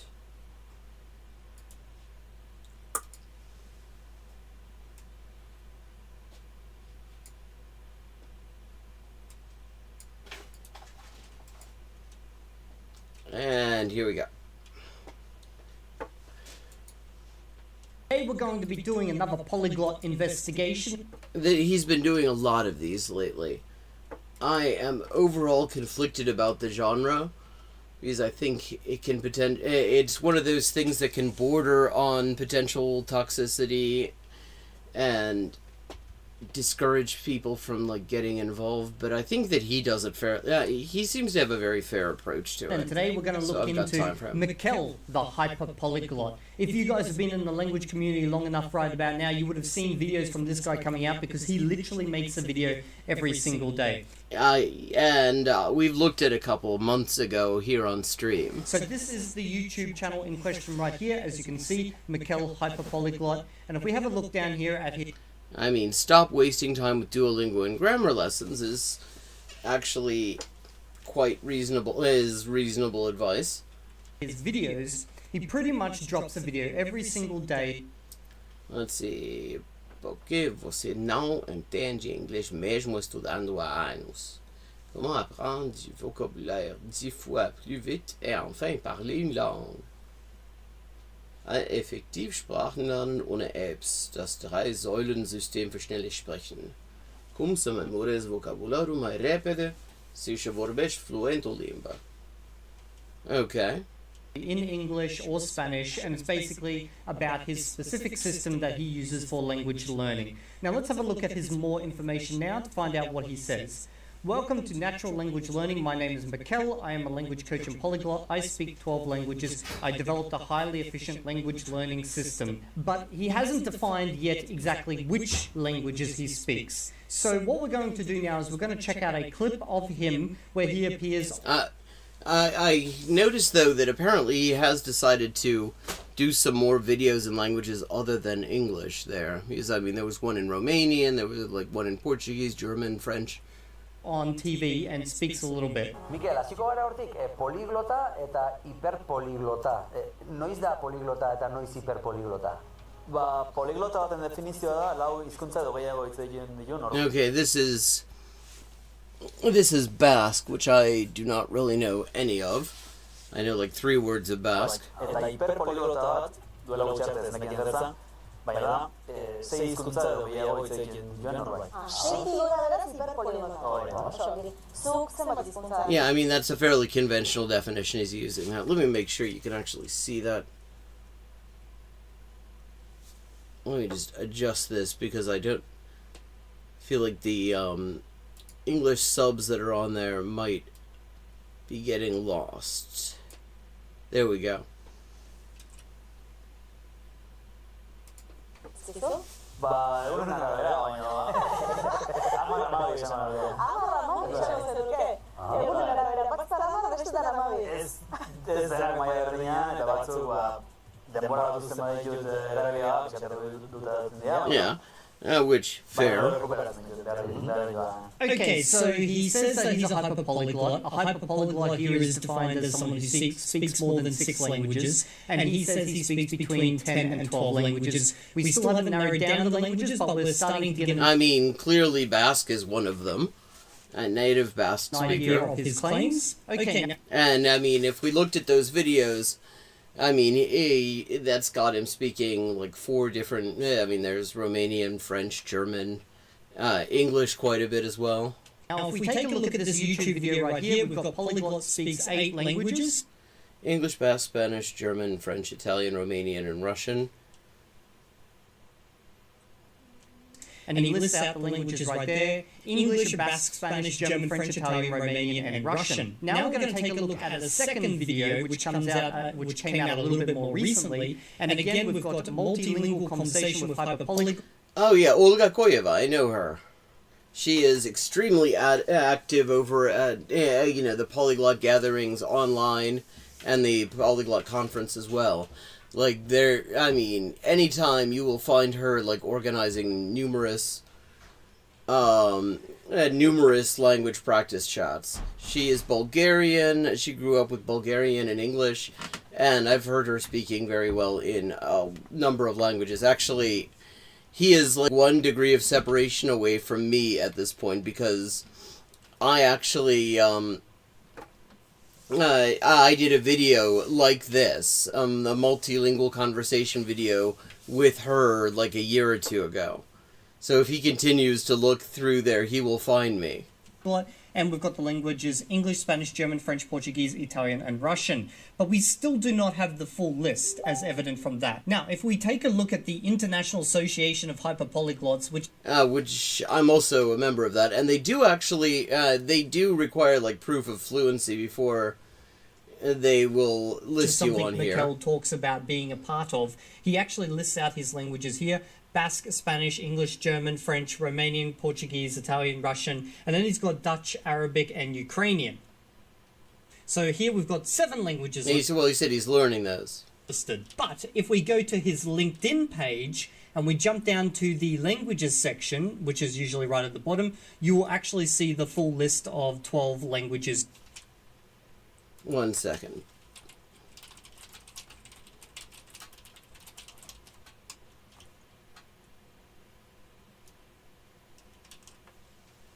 Just there.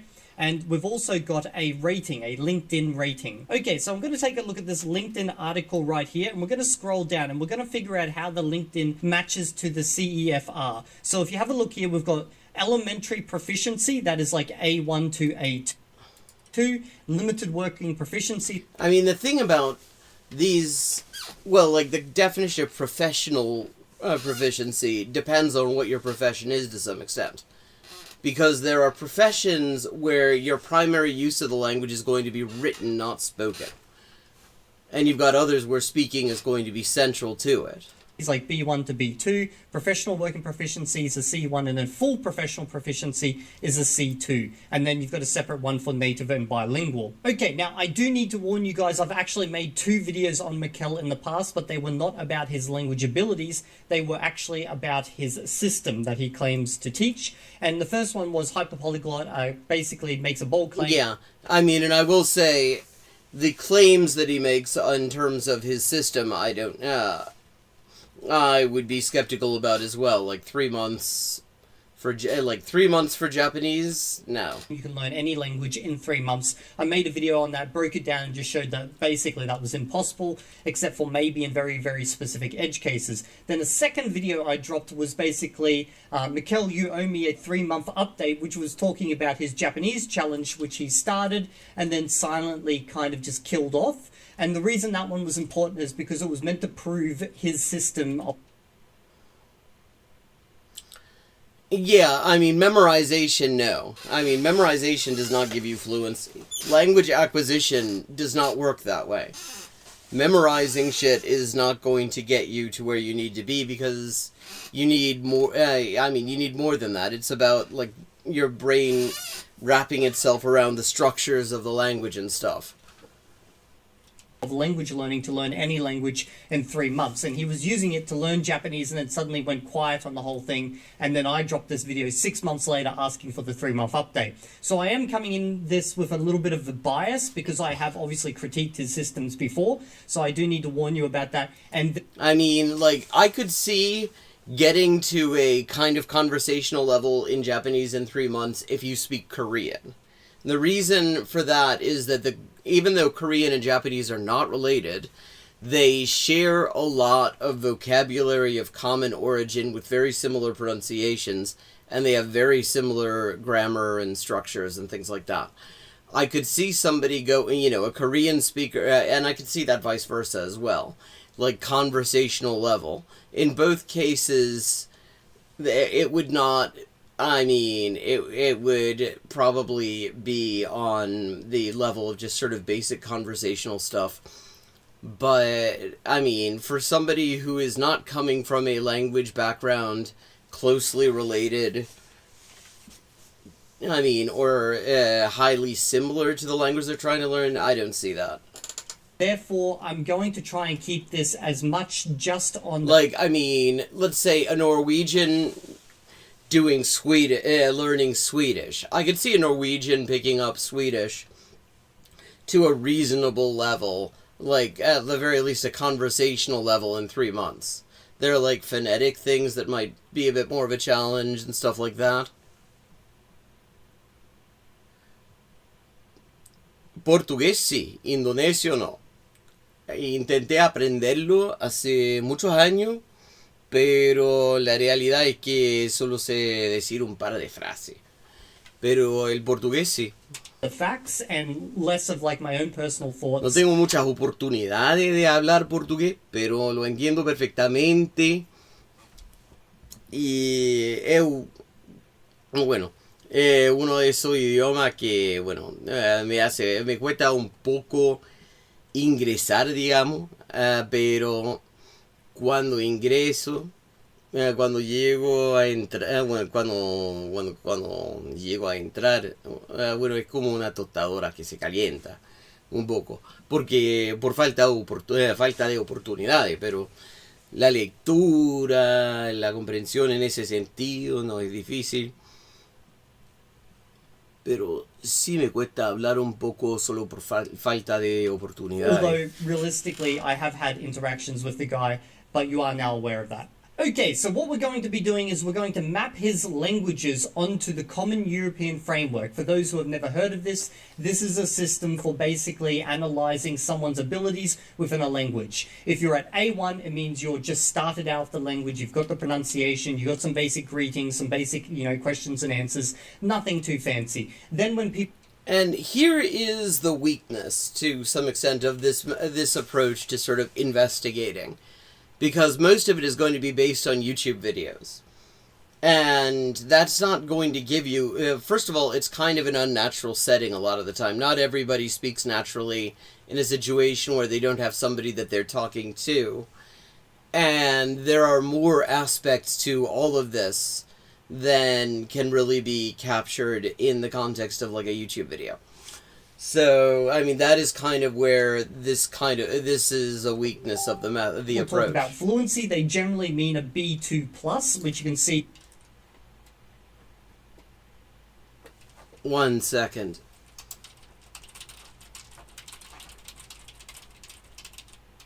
I may need to just take a moment because my mother is trying to find the lever that turns on the outside water for the front and is having trouble.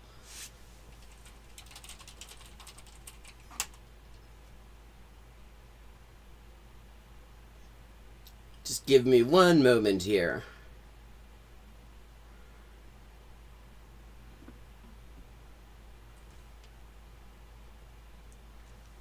Yeah, give me... I'll be back in just a minute.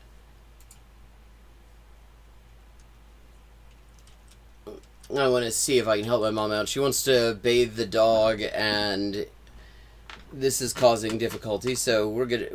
Hi, and welcome to Hyperpolyglotting with Elise. I am Elise, translator, editor, and writer with 20 working languages, and this is where we talk about languages and language learning and all sorts of other stuff, and we play games.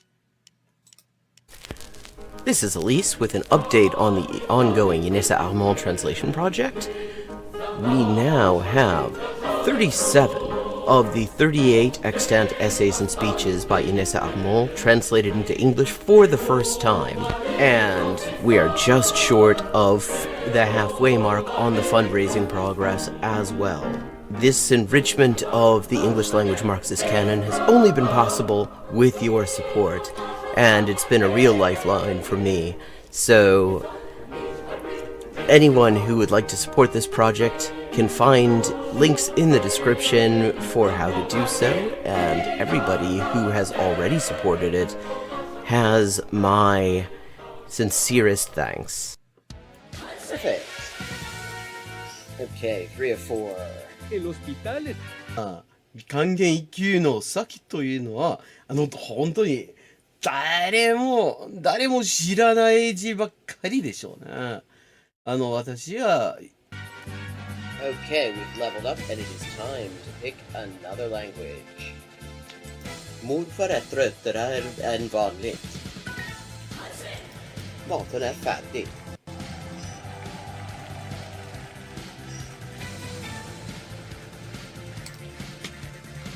And let's see what we're doing when we get back.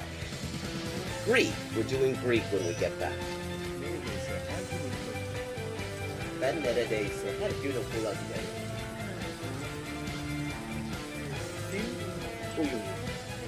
Fun fact. Turkish. Hello, Shakespeare. How you doing? Fun fact, in Spanish, the word for bishop in chess is alfil. And that actually comes from Arabic. Fil. The same word fil as this. Meaning elephant, because the bishop traditionally was to represent elephant units, somehow. Similarly, in Russian, the word for bishop is skor, and that also means elephant. This is Elise with an update on the ongoing Inessa Armand translation project. We now have 37 of the 38 extant essays and speeches by Inessa Armand translated into English for the first time. And we are just short of the halfway mark on the fundraising progress as well. This enrichment of the English language Marxist canon has only been possible with your support, and it's been a real lifeline for me. So anyone who would like to support this project can find links in the description for how to do so, and everybody who has already supported it has my sincerest thanks.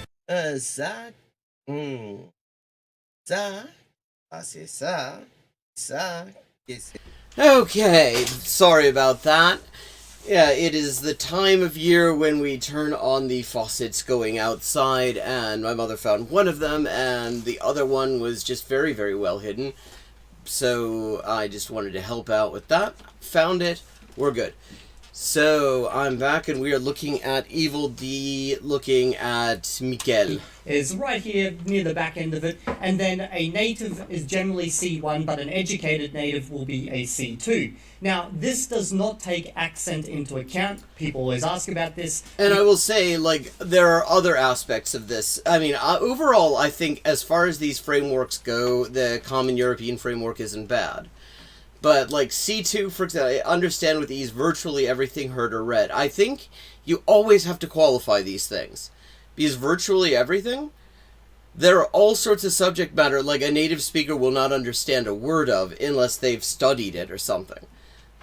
So, I mean, if we're talking about, like, general subjects or subjects that a person is familiar with, that works. But if you give, like, an English speaker some technical text on a subject that they've never learned, that they've never studied, that they don't know anything about, they're not going to understand that. I mean, they're going to understand enough to know that they have no idea what the person's talking about, but that doesn't mean anything.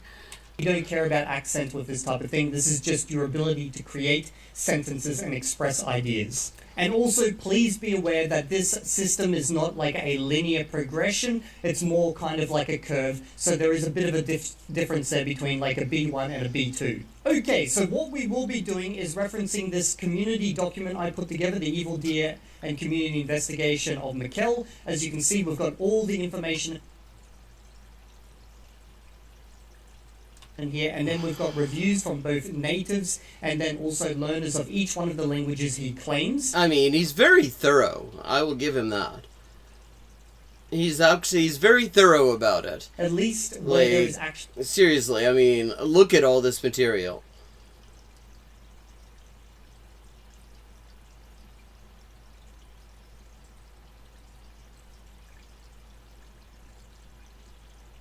Evident.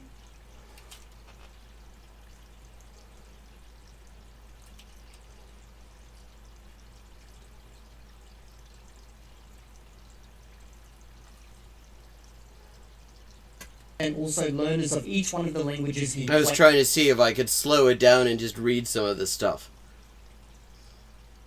Names, at least where there is actually evidence available, because with Miquel, for the majority of his languages, there's actually not that much evidence available, for example, Dutch and Arabic. So what I've done here is I've actually basically taken all of that information I've showed you, and I've mapped his languages onto the Common European Framework. Now you'll notice right around the middle there I've got elementary, limited working, professional, and full professional. That is the LinkedIn definitions for these levels.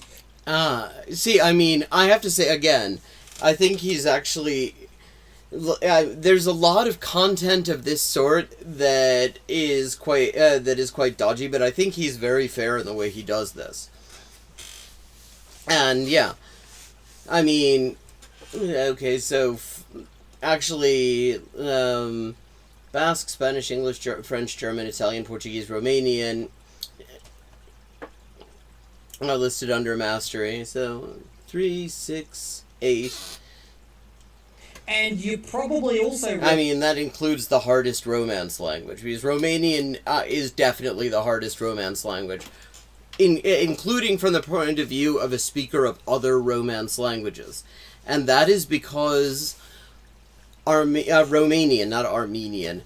Romanian contains a huge number of non-Romance words. A lot of its source of vocabulary is Bulgarian and the Balkan Slavic languages.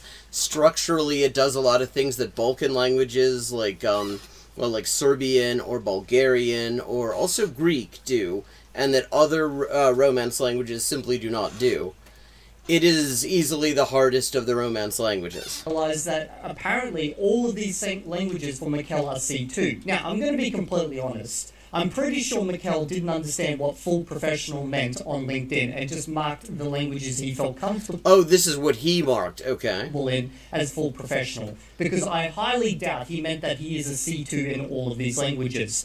Now, the ones in red are basically his native languages. Spanish is a native language. He did grow up in a Spanish-speaking environment, although Basque was actually his home language, so please be aware of that. Yeah, I mean, he actually said in one of the clips we were looking at that Spanish was not the language he really grew up with. But all those others, English, French, German, Italian, Portuguese, Romanian, he just marked them all as being full professional, which maps to a C2 if you use that article that I showed you, but realistically I think we should be pushing these two to the left.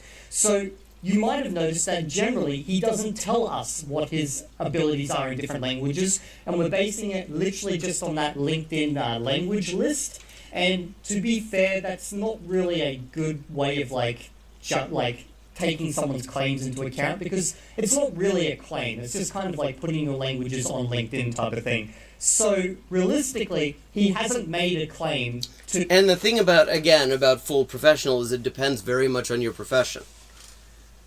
Like, my profession values reading ability above pretty much anything else, because translators are working with written documents. To his individual level in different languages. Others are going to require a lot of... others are going to be very speaking heavy. Like, if you are an interpreter, primarily, and a lot of people don't understand that translators and interpreters, not the same profession, not the same thing. Translators work with written materials. Interpreters talk. If you need somebody who's going to talk you through a conversation with somebody who does not speak your language, you need an interpreter. And it is amazing just how many people who are actually habitually in the market for these things do not understand the difference. So we're just going to start off with this, and then we're going to move them into their actual position after having analysed his abilities, and then that will be basically where he is. Okay, so what we're going to do is we're basically going to work from left to right, from Arabic to Dutch, Polish, Ukrainian, and then all the way until we get to the end. Now here for Arabic, and also for Dutch, you'll notice that we literally have no evidence of him speaking these languages, learning these languages, or anything like that. Now, that's not to say he doesn't speak those languages, it's just that he hasn't released any content of him speaking either in a scripted or an unscripted environment these languages. Yeah. I mean, I would kind of... Really, I mean, you're doing an investigation like this. Somebody says that they're, just, learning, beginning to, sort of beginning to and have a limited ability, and I wouldn't even really bother looking into that. Because that isn't a strong claim. Nobody, you're not making a claim to expertise about something when you say that you have, an A1 knowledge of Italian or something like that. Nobody is going to take my word on how to speak, how to learn languages, based on the fact that I say that I can say 2 or 3 sentences in Mongolian. Or at least nobody should. Because that's not I'm not going to say that's not anything, because it really impresses Mongolians, in my experience, if you even know 1 sentence in Mongolian. At least outside Mongolia, and probably inside Mongolia they have higher expectations, which would make sense. But, I mean, I would just sort of, somebody's claims about speaking, something on a B1 or an A or B level, that's not really flexing. So based on that, I've scratched out Arabic and Dutch, but again, he may speak these languages at different levels, we don't know, we just have no evidence of it. And there's also the aspect that really does not get... that is much harder to assess by this approach, which is how much a person is comprehending.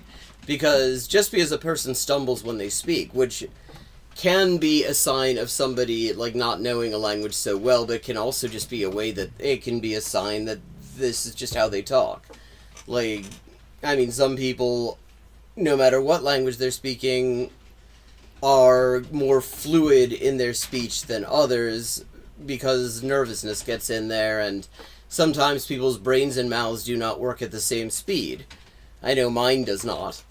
So now let's take a look at his Polish. Okay, so according to this document here, it's actually quite hard to find him speaking Polish anywhere, and the only thing we've actually found was a LinkedIn reference to this video right here, Uczmy się polskiego. which is now unavailable. And if we go back to the document, one of our reviewers had actually previously seen this video, but it seems like he's deleted it or made it private for whatever reason. As you can see here, he seems to have deleted his video of him speaking Polish. I remember watching them a couple of months ago though, and his Polish was very basic, particularly like... Yeah, I mean, and he also claims to have a fairly limited knowledge of it, so... European pronunciation, definitely not above an A1, at least in the video I saw, although I don't recall how recent it was. So based on that one review, we've pushed it down to an A1, but again, his Polish could be at any different level, we just don't have evidence of it. Okay, now let's take a look at his Ukrainian. Środowiście. I'm not even seeing where he's looking. There we go, Środowiście. Środowiście, like życie. Środowiście. Tak, dobre. Dalej. Pytania, Tak, Wolosja, tak. imię, ważenie, Ważanie. Imię. Tak, Ważanie. tak. Завдання. Так, завдання. Ну що, дивися, plurals we cannot do today, but let me explain you the whole word. Yeah, like, Ukrainian is one I can actually read, and I understand fairly well. But, like, speaking in it, I have absolutely no confidence in. But when I, like, read stuff in Ukrainian, I understand it, because it is very close to languages I'm comfortable with, and so it uses loan words from languages I'm comfortable with, so I don't have a whole lot of trouble understanding it at all. I've read a fair bit of Ukrainian. Тобі потрібні домашні завдання? You need homeworks, right? Да, конечно, Так. У цій книжці, so we have... Okay, so you might be a little bit confused. That's not really him speaking Ukrainian, but that's all we have evidence-wise. And as it says, most of the videos of Ukrainian are dated late 2022. And it's actually, I mean, this is him learning basic Ukrainian as well. I mean, what they're showing is learning the suffixes for singular and plural in the different noun genders. Like, so this is him speaking very basic Ukrainian. Could not find any newer examples. At the time he said he was just learning the language, and I confirm that his level is definitely an A1. He demonstrated good pronunciation for his level, but most of his training videos consist of him sitting on a website for over an hour, listening to Ukrainian, not saying a word on his own part. I asked him about an update under one of his videos in a friendly manner, and maybe he will respond in turn. So at the moment, it's an A1. Okay, so we've moved Ukrainian all the way over to the left, and now we're going to take a look at Russian. Now, we have a few videos of him speaking Russian, and what we will be doing in this video is showing unscripted conversations because they are more realistic of someone's actual language abilities. Yeah, if you hear that scratchy sound, that is a dog running around chasing a ball that is very difficult to bowl because the hallway is actually disjointed. She's a very excitable little dog. Because the majority of videos that he does produce are scripted. Это мы уже на русском не говорили, правда? That's Olga. Я не знал это, но русский тоже один из твоих родных языки. Из твоих родных языков. Okay, like, he got the words right, he did not get the cases right. And yeah, he's saying that Russian is one of her native languages, because her native languages are Russian and Bulgarian. She's also quite good at it.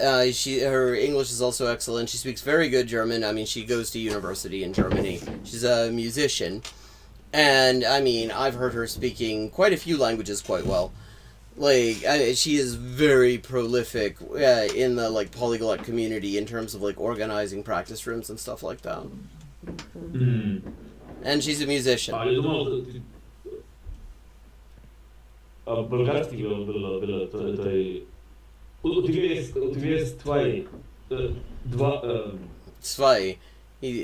Два So he's not comfortable. He's definitely not very comfortable speaking in Russian. А немецкий тоже сейчас как родной язык? Да, можно сказать, да, например, C2. Но Yeah. They're talking about, like he said, and German is also kind of like a native language for you at this point. And yeah, I mean, my experience, I've spoken with her at length in German, and definitely ты true.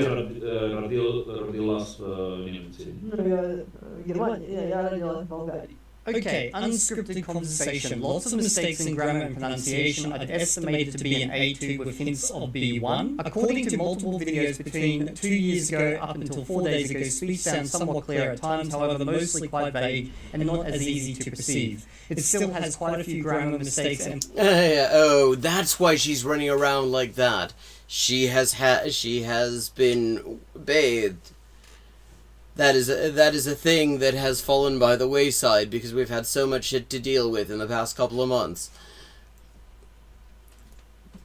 And she is very, very excitable.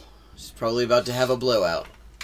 more frequent pronunciation and accent mistakes. In case of unscripted conversations, he does seem to struggle even more with everyday things above. I didn't notice any significant progress between 2 years ago and now, which is strange to me because he has a span of 2 years. You could make really decent progression with at least one individual part of the language's grammar and sound. Yeah, I mean... Yeah, of course it depends on whether you're doing it. And the other thing about this is, like, how long was he speaking it in these conversations? Like, I would liken it in terms of, in the case of languages that one doesn't speak often, my experience is it's a little bit like a toaster warming up. So, you might stumble a fair bit at first, but as you get into the groove of a conversation, things can smooth out. Foundation. However, he seems to have made little to no progress. I'm having a hard time giving him an A1 in the unscripted video. It's understandable, but he's using the most basic constructions and words and makes a ton of grammatical mistakes. I don't doubt he studied it, but either extremely rusty or he never got very far to begin with. So Russian has now been moved down to an A2. Now, for Basque and Spanish, I'm not actually going to review these languages because the comments within the document basically say he's a native. So yeah, I mean, he grew up in Euskera. There would be... I don't think there are any monolingual Basque speakers out there, because, like, yes, you can... everything is bilingual in the Basque country, and there are, like, 50 different Basque language TV channels and stuff like that, but you're still going to be exposed to Spanish to a great degree. Move on to English next. You do one of those for that, another one for your work, another one for each one of your hobbies, another one for... anything really. What's interesting to me is, like, this is not a Spanish accent this is a Basque accent, and I remember watching his videos when I was just trying to see, he'd shown up in my Rex, and I watched on stream, and based on his accent, I could not work out where he was actually from, because it sounds... Now his accent speaking English sounds kind of almost Slavic.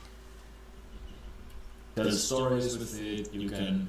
Like, this is not, like, a Spanish accent. Prepare everything you're going to say at work in a specific situation. Basically what you need to do is write down... This takes time, and it's quite a lot of work, but write down, or you could join a course where you've got a pre-made list of language talents you can use. Yeah. But yeah, you write down a list of... all the things you normally talk about. It's a good idea to look at your day-to-day life, write down what you've done today, like all the places, all the conversations you've had, all the interactions, all the things you've talked about. It takes some time. His English abilities are high, as expected. He has the typical foreigner accent, but that's for sure understandable. He can pronounce both of the TH sounds, but it's And not really surprising that he can pronounce both of the TH sounds, because Spanish, particularly the variety of Spanish that he would have grown up around, it has both of those TH sounds. It has th and it has the. Hard to tell since his microphone quality is so bad. He's fluent for... Which is weirdly common for hyperpolyglots. Well, I mean, I can shed some light on that probably, because the thing is, the really good quality microphones are expensive. And I mean, it's like, I have a good one. This is a Yeti microphone. Although, I mean, really good sound quality, it does cost some money, and you have to know how to set it up, and a lot of people are just sort of doing this on, like, a laptop, and they have a webcam, and, like, relatively inexpensive stuff. And the acoustics aren't always great, which is not necessarily the microphone's problem. Like, he was in a room where he was getting a lot of echo. I do not get a whole lot of echo here, I don't think. So... Sure, his English level is probably a B2 to C1. And they say, I think he is probably a C1 to C2. Yeah, I mean, that's my impression. I've mostly... It's been a while since I watched him, but I've mostly seen him speaking English, and his English was excellent. Yeah, he's definitely fluent, B2 to C1. As the other reviewers have said, he definitely has a high level, although I would argue his accent's probably on the strong side. He is understandable. What's interesting is his accent, and now I'm listening more carefully, it's like he is trying to... it's like it's giving a native speaker of a Slavic language who has spent time in England. Of course. He is fluent, probably around C1, I'd say. Okay, let's add that one to the graph. Now, I've moved his English down to a C1, but it could be a C2. Yeah, I mean, that is, to me, very nitpicky. I haven't seen anything that would make me think that it was below a C2. I mean, especially if you look at... Yeah, I mean, you look at the description here. You know, there's understand with ease virtually everything heard or read, summarize information from different spoken and written sources, reconstructing arguments and accounts in a coherent presentation, express yourself spontaneously, very fluently and precisely, differentiating finer shades in meaning even in more complex situations. Yeah, I mean, sounds about right. These things are guidelines as well. You know, the level of precision is actually very difficult to reproduce, and the exams that this system is typically used with really are not a great way of doing that. It's hard to say, but realistically, he's completely fluent in English. There's no problems with his English. Yeah, okay, exactly. Let's move on to Maintenant,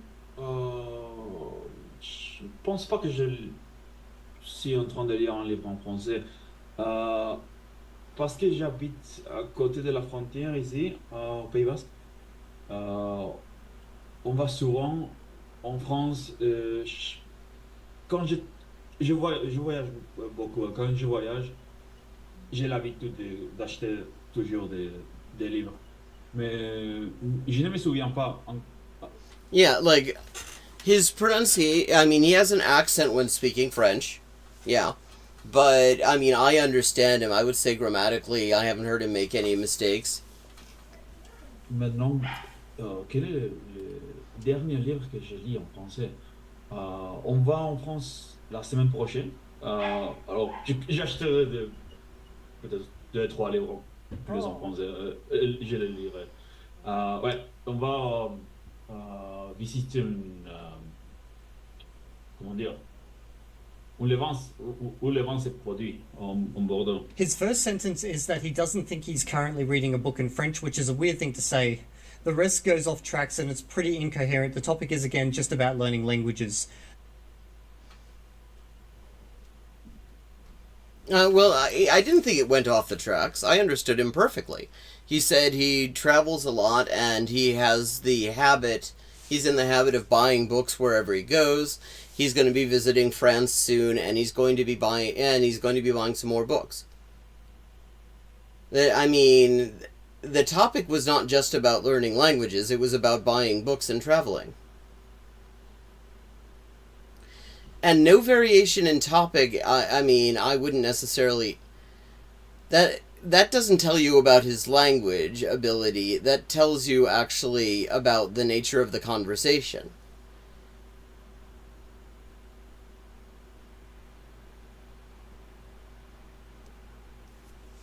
So, I mean, I don't think that this particular reviewer is being entirely fair.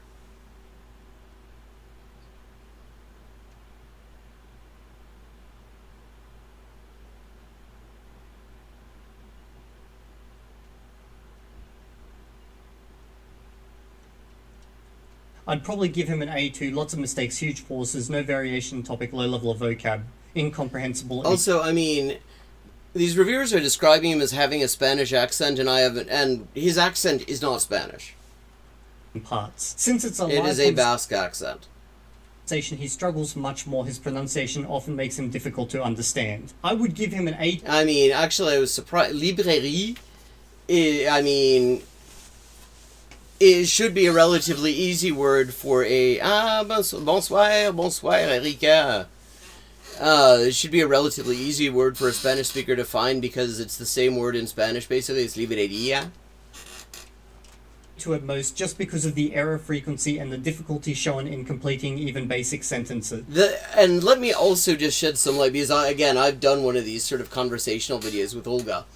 And often there's a lot of switching, so if you need a minute to get into the groove of a language, you don't necessarily speak for a very long time. So that is a thing to take into account. There's a massive contrast between the second and third video. He seems to struggle a lot more when he's in an active, unscripted discussion. I think that's definitely suspicious. I don't think that's necessarily suspicious, because people have, even in their native language, a tendency,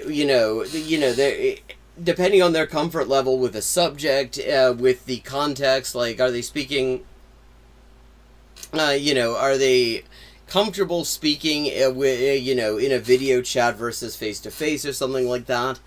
I don't automatically think that's suspicious. I think that does not necessarily tell us a whole lot.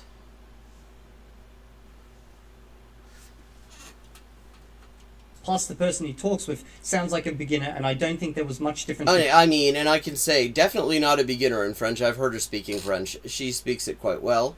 I think she speaks it better than he does, actually. Between the both of them. Everything. Yeah, it is not. And see, this is what gets me. This is why I say that this sort of investigating can easily sort of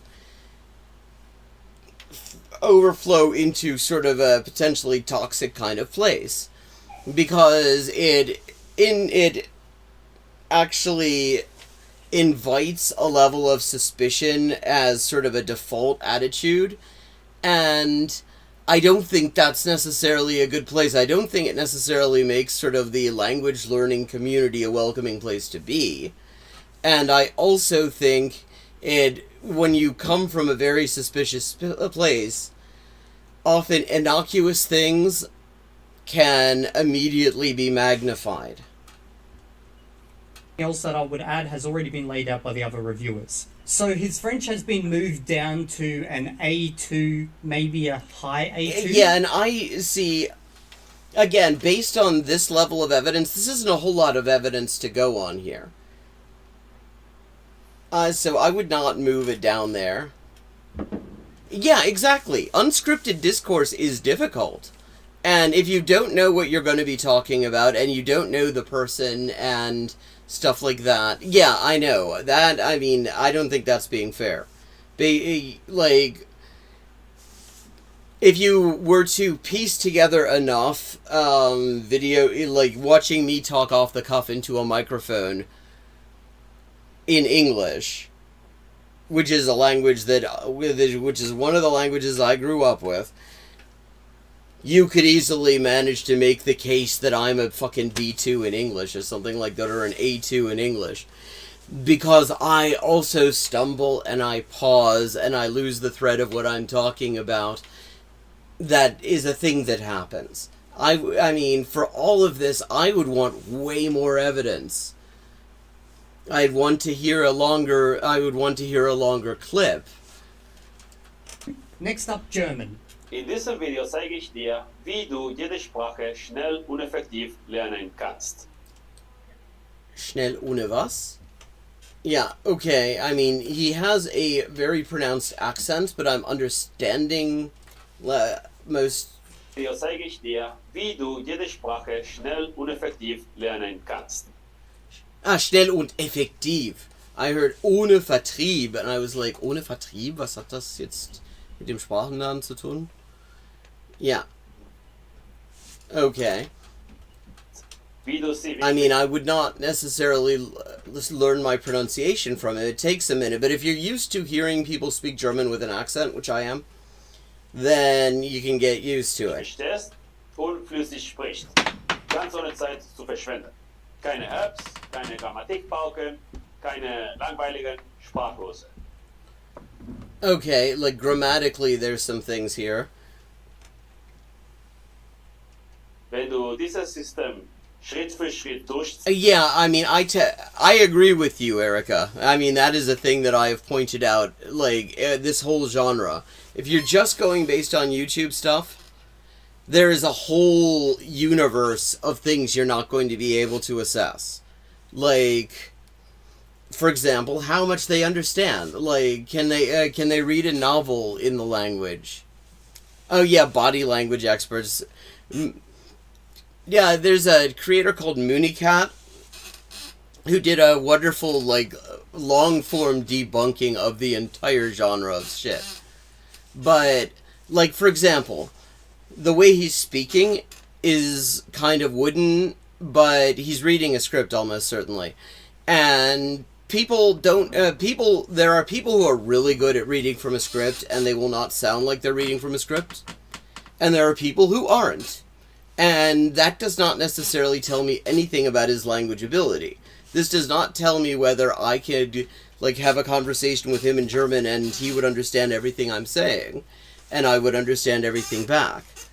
So, yeah, I mean... Wirst du viel schneller fließen, als du denkst. 3 bis 4 Monate, das ist... Ja, also 3 bis 4 Monate, das ist Hanebüchen. Machbar. Okay, so I decided to review his most recent video, which was probably in a scripted environment. Yeah, I mean, it's absolutely scripted. Just because the ones where he's talking with other people, he doesn't say too much, it's mainly the other people talking. So I just wanted to get, like, a nice little piece just out of him. Okay, he speaks pretty slowly and only has some small grammar mistakes. The video feels a little more scripted, the eye movement pretty much gives it away, but based on the length, I would bump him to a high B1 to a low B2. Yeah, I mean, and again, based on that's the thing, based on the length, what you can say is it is inadequate evidence.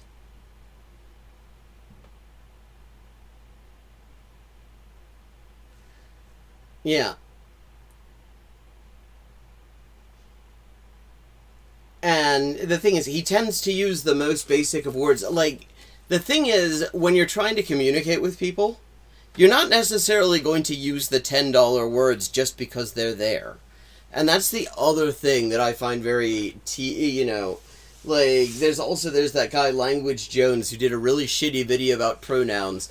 And, where he's like, what the gender critical right and the woke left get wrong about pronouns and stuff like that. And it was a really shitty video. But he's like, you should be suspicious of them if they don't use complex grammar. And it's like, first of all, what constitutes complex grammar is a complicated topic in the first place.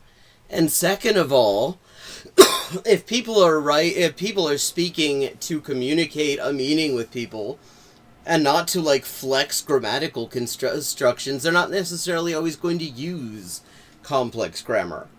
So it's like, just because somebody, like, does not use all sorts of really highly specialized words when trying to communicate a basic message to a wide audience, that doesn't actually mean anything. Even with the podcast in mind, I would stick to my rating of a high B1 to low B2. This seems entirely scripted. I feel like I can see his eyes reading something, so this video is less useful. I mean, and if you're to me, it's like, if you're going to sort of do this sort of investigation and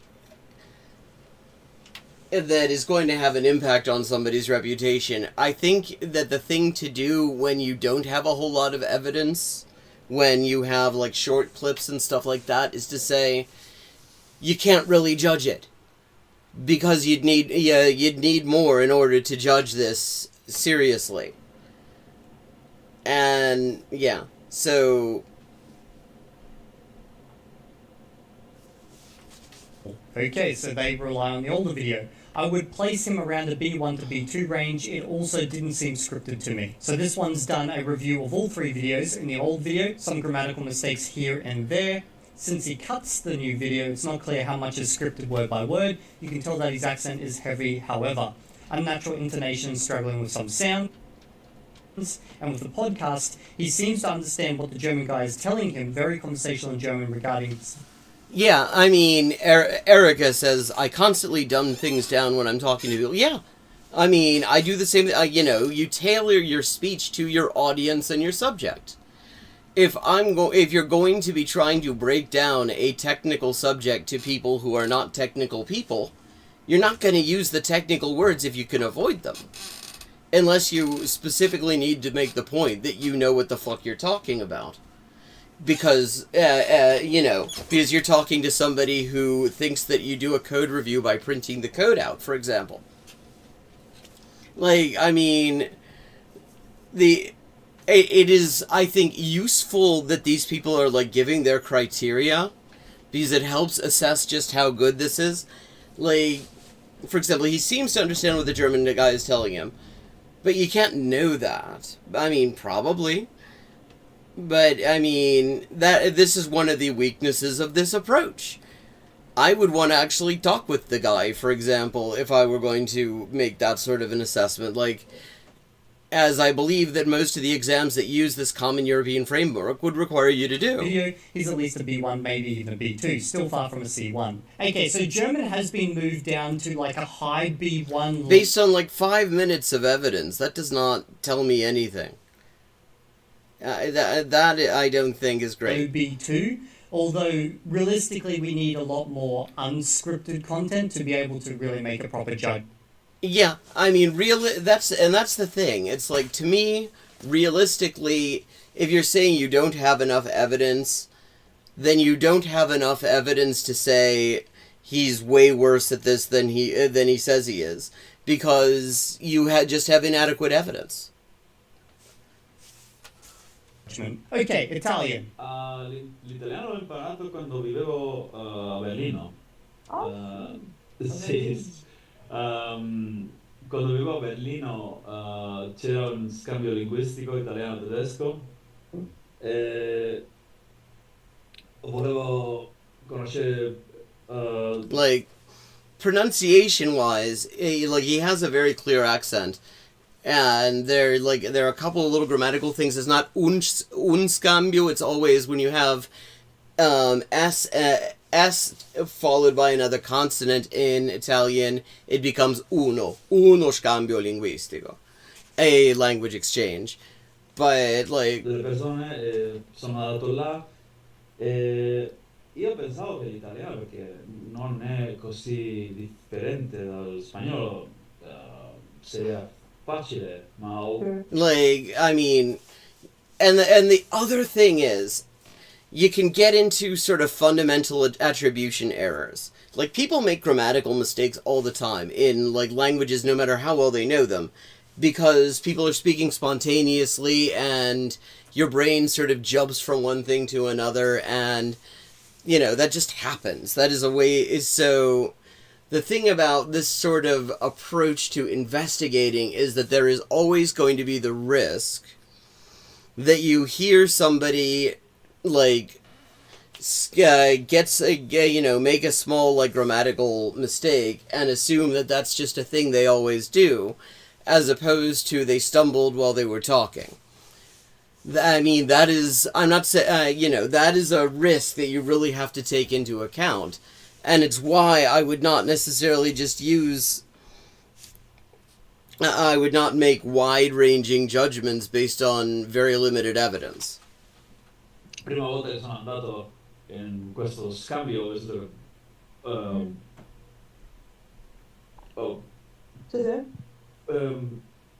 mio tedesco era abbastanza buono.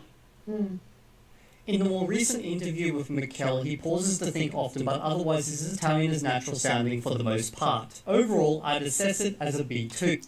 Like, there isn't, if this is the level of evidence, I would say it's not enough to make an assessment. He clearly, to make an assessment that differs from his, own assessment there. Because there are all sorts of reasons a person stumbles a bit, and sometimes, you can say he definitely has an accent. But, yeah, I know. Yeah, I think this is, this is better than some stuff that I've seen, but it's this can very easily become very toxic, because you're dealing with very limited evidence, and it's often people who don't necessarily have a great systematic understanding of how these things work, and then you can get into fundamental attribution errors and all sorts of shit. That, that you could definitely end up that way. This, I think, is a fairer approach than some, in that you actually get to see these criteria.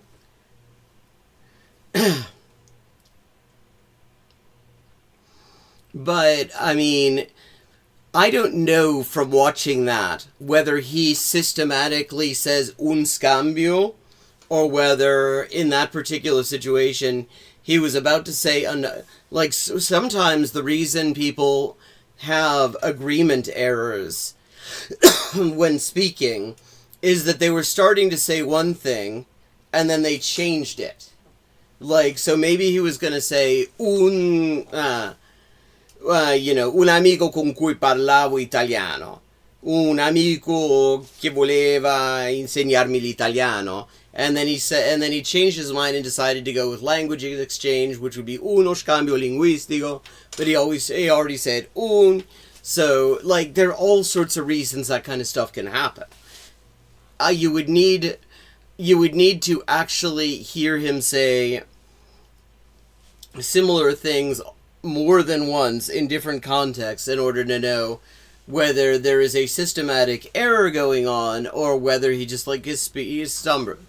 Yeah, the criteria are objective and relevant, I would say, but I think my biggest problem here is that we're talking about essentially who gets the benefit of the doubt, when there is limited evidence. Because in each of these cases, the issue is there's very limited evidence.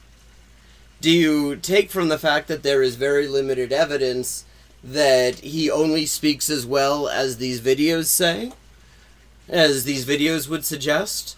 Or do you take from that he has not actually recorded a video that would suggest otherwise, but that doesn't necessarily mean that it's not the case?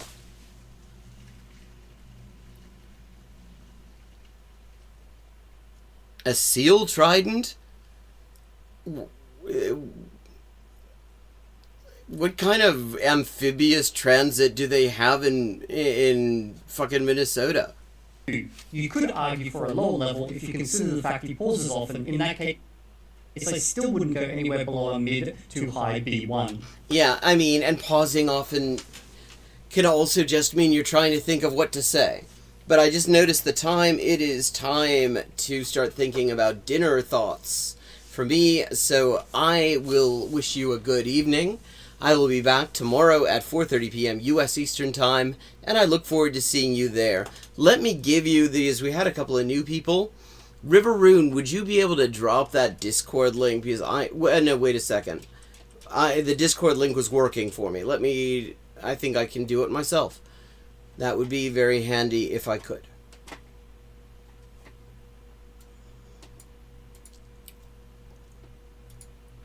Invite people.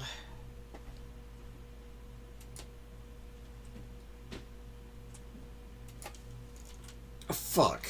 Hidden use copy button.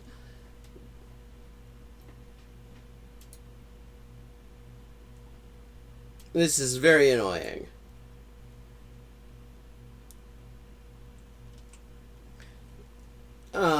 If anyone who's in the Discord could, like, copy the Discord link for me, since my Discord software is not letting me do it, that is where we can keep in touch in between streams. But in any case, I will be back at 4:30 p.m. US Eastern Time tomorrow.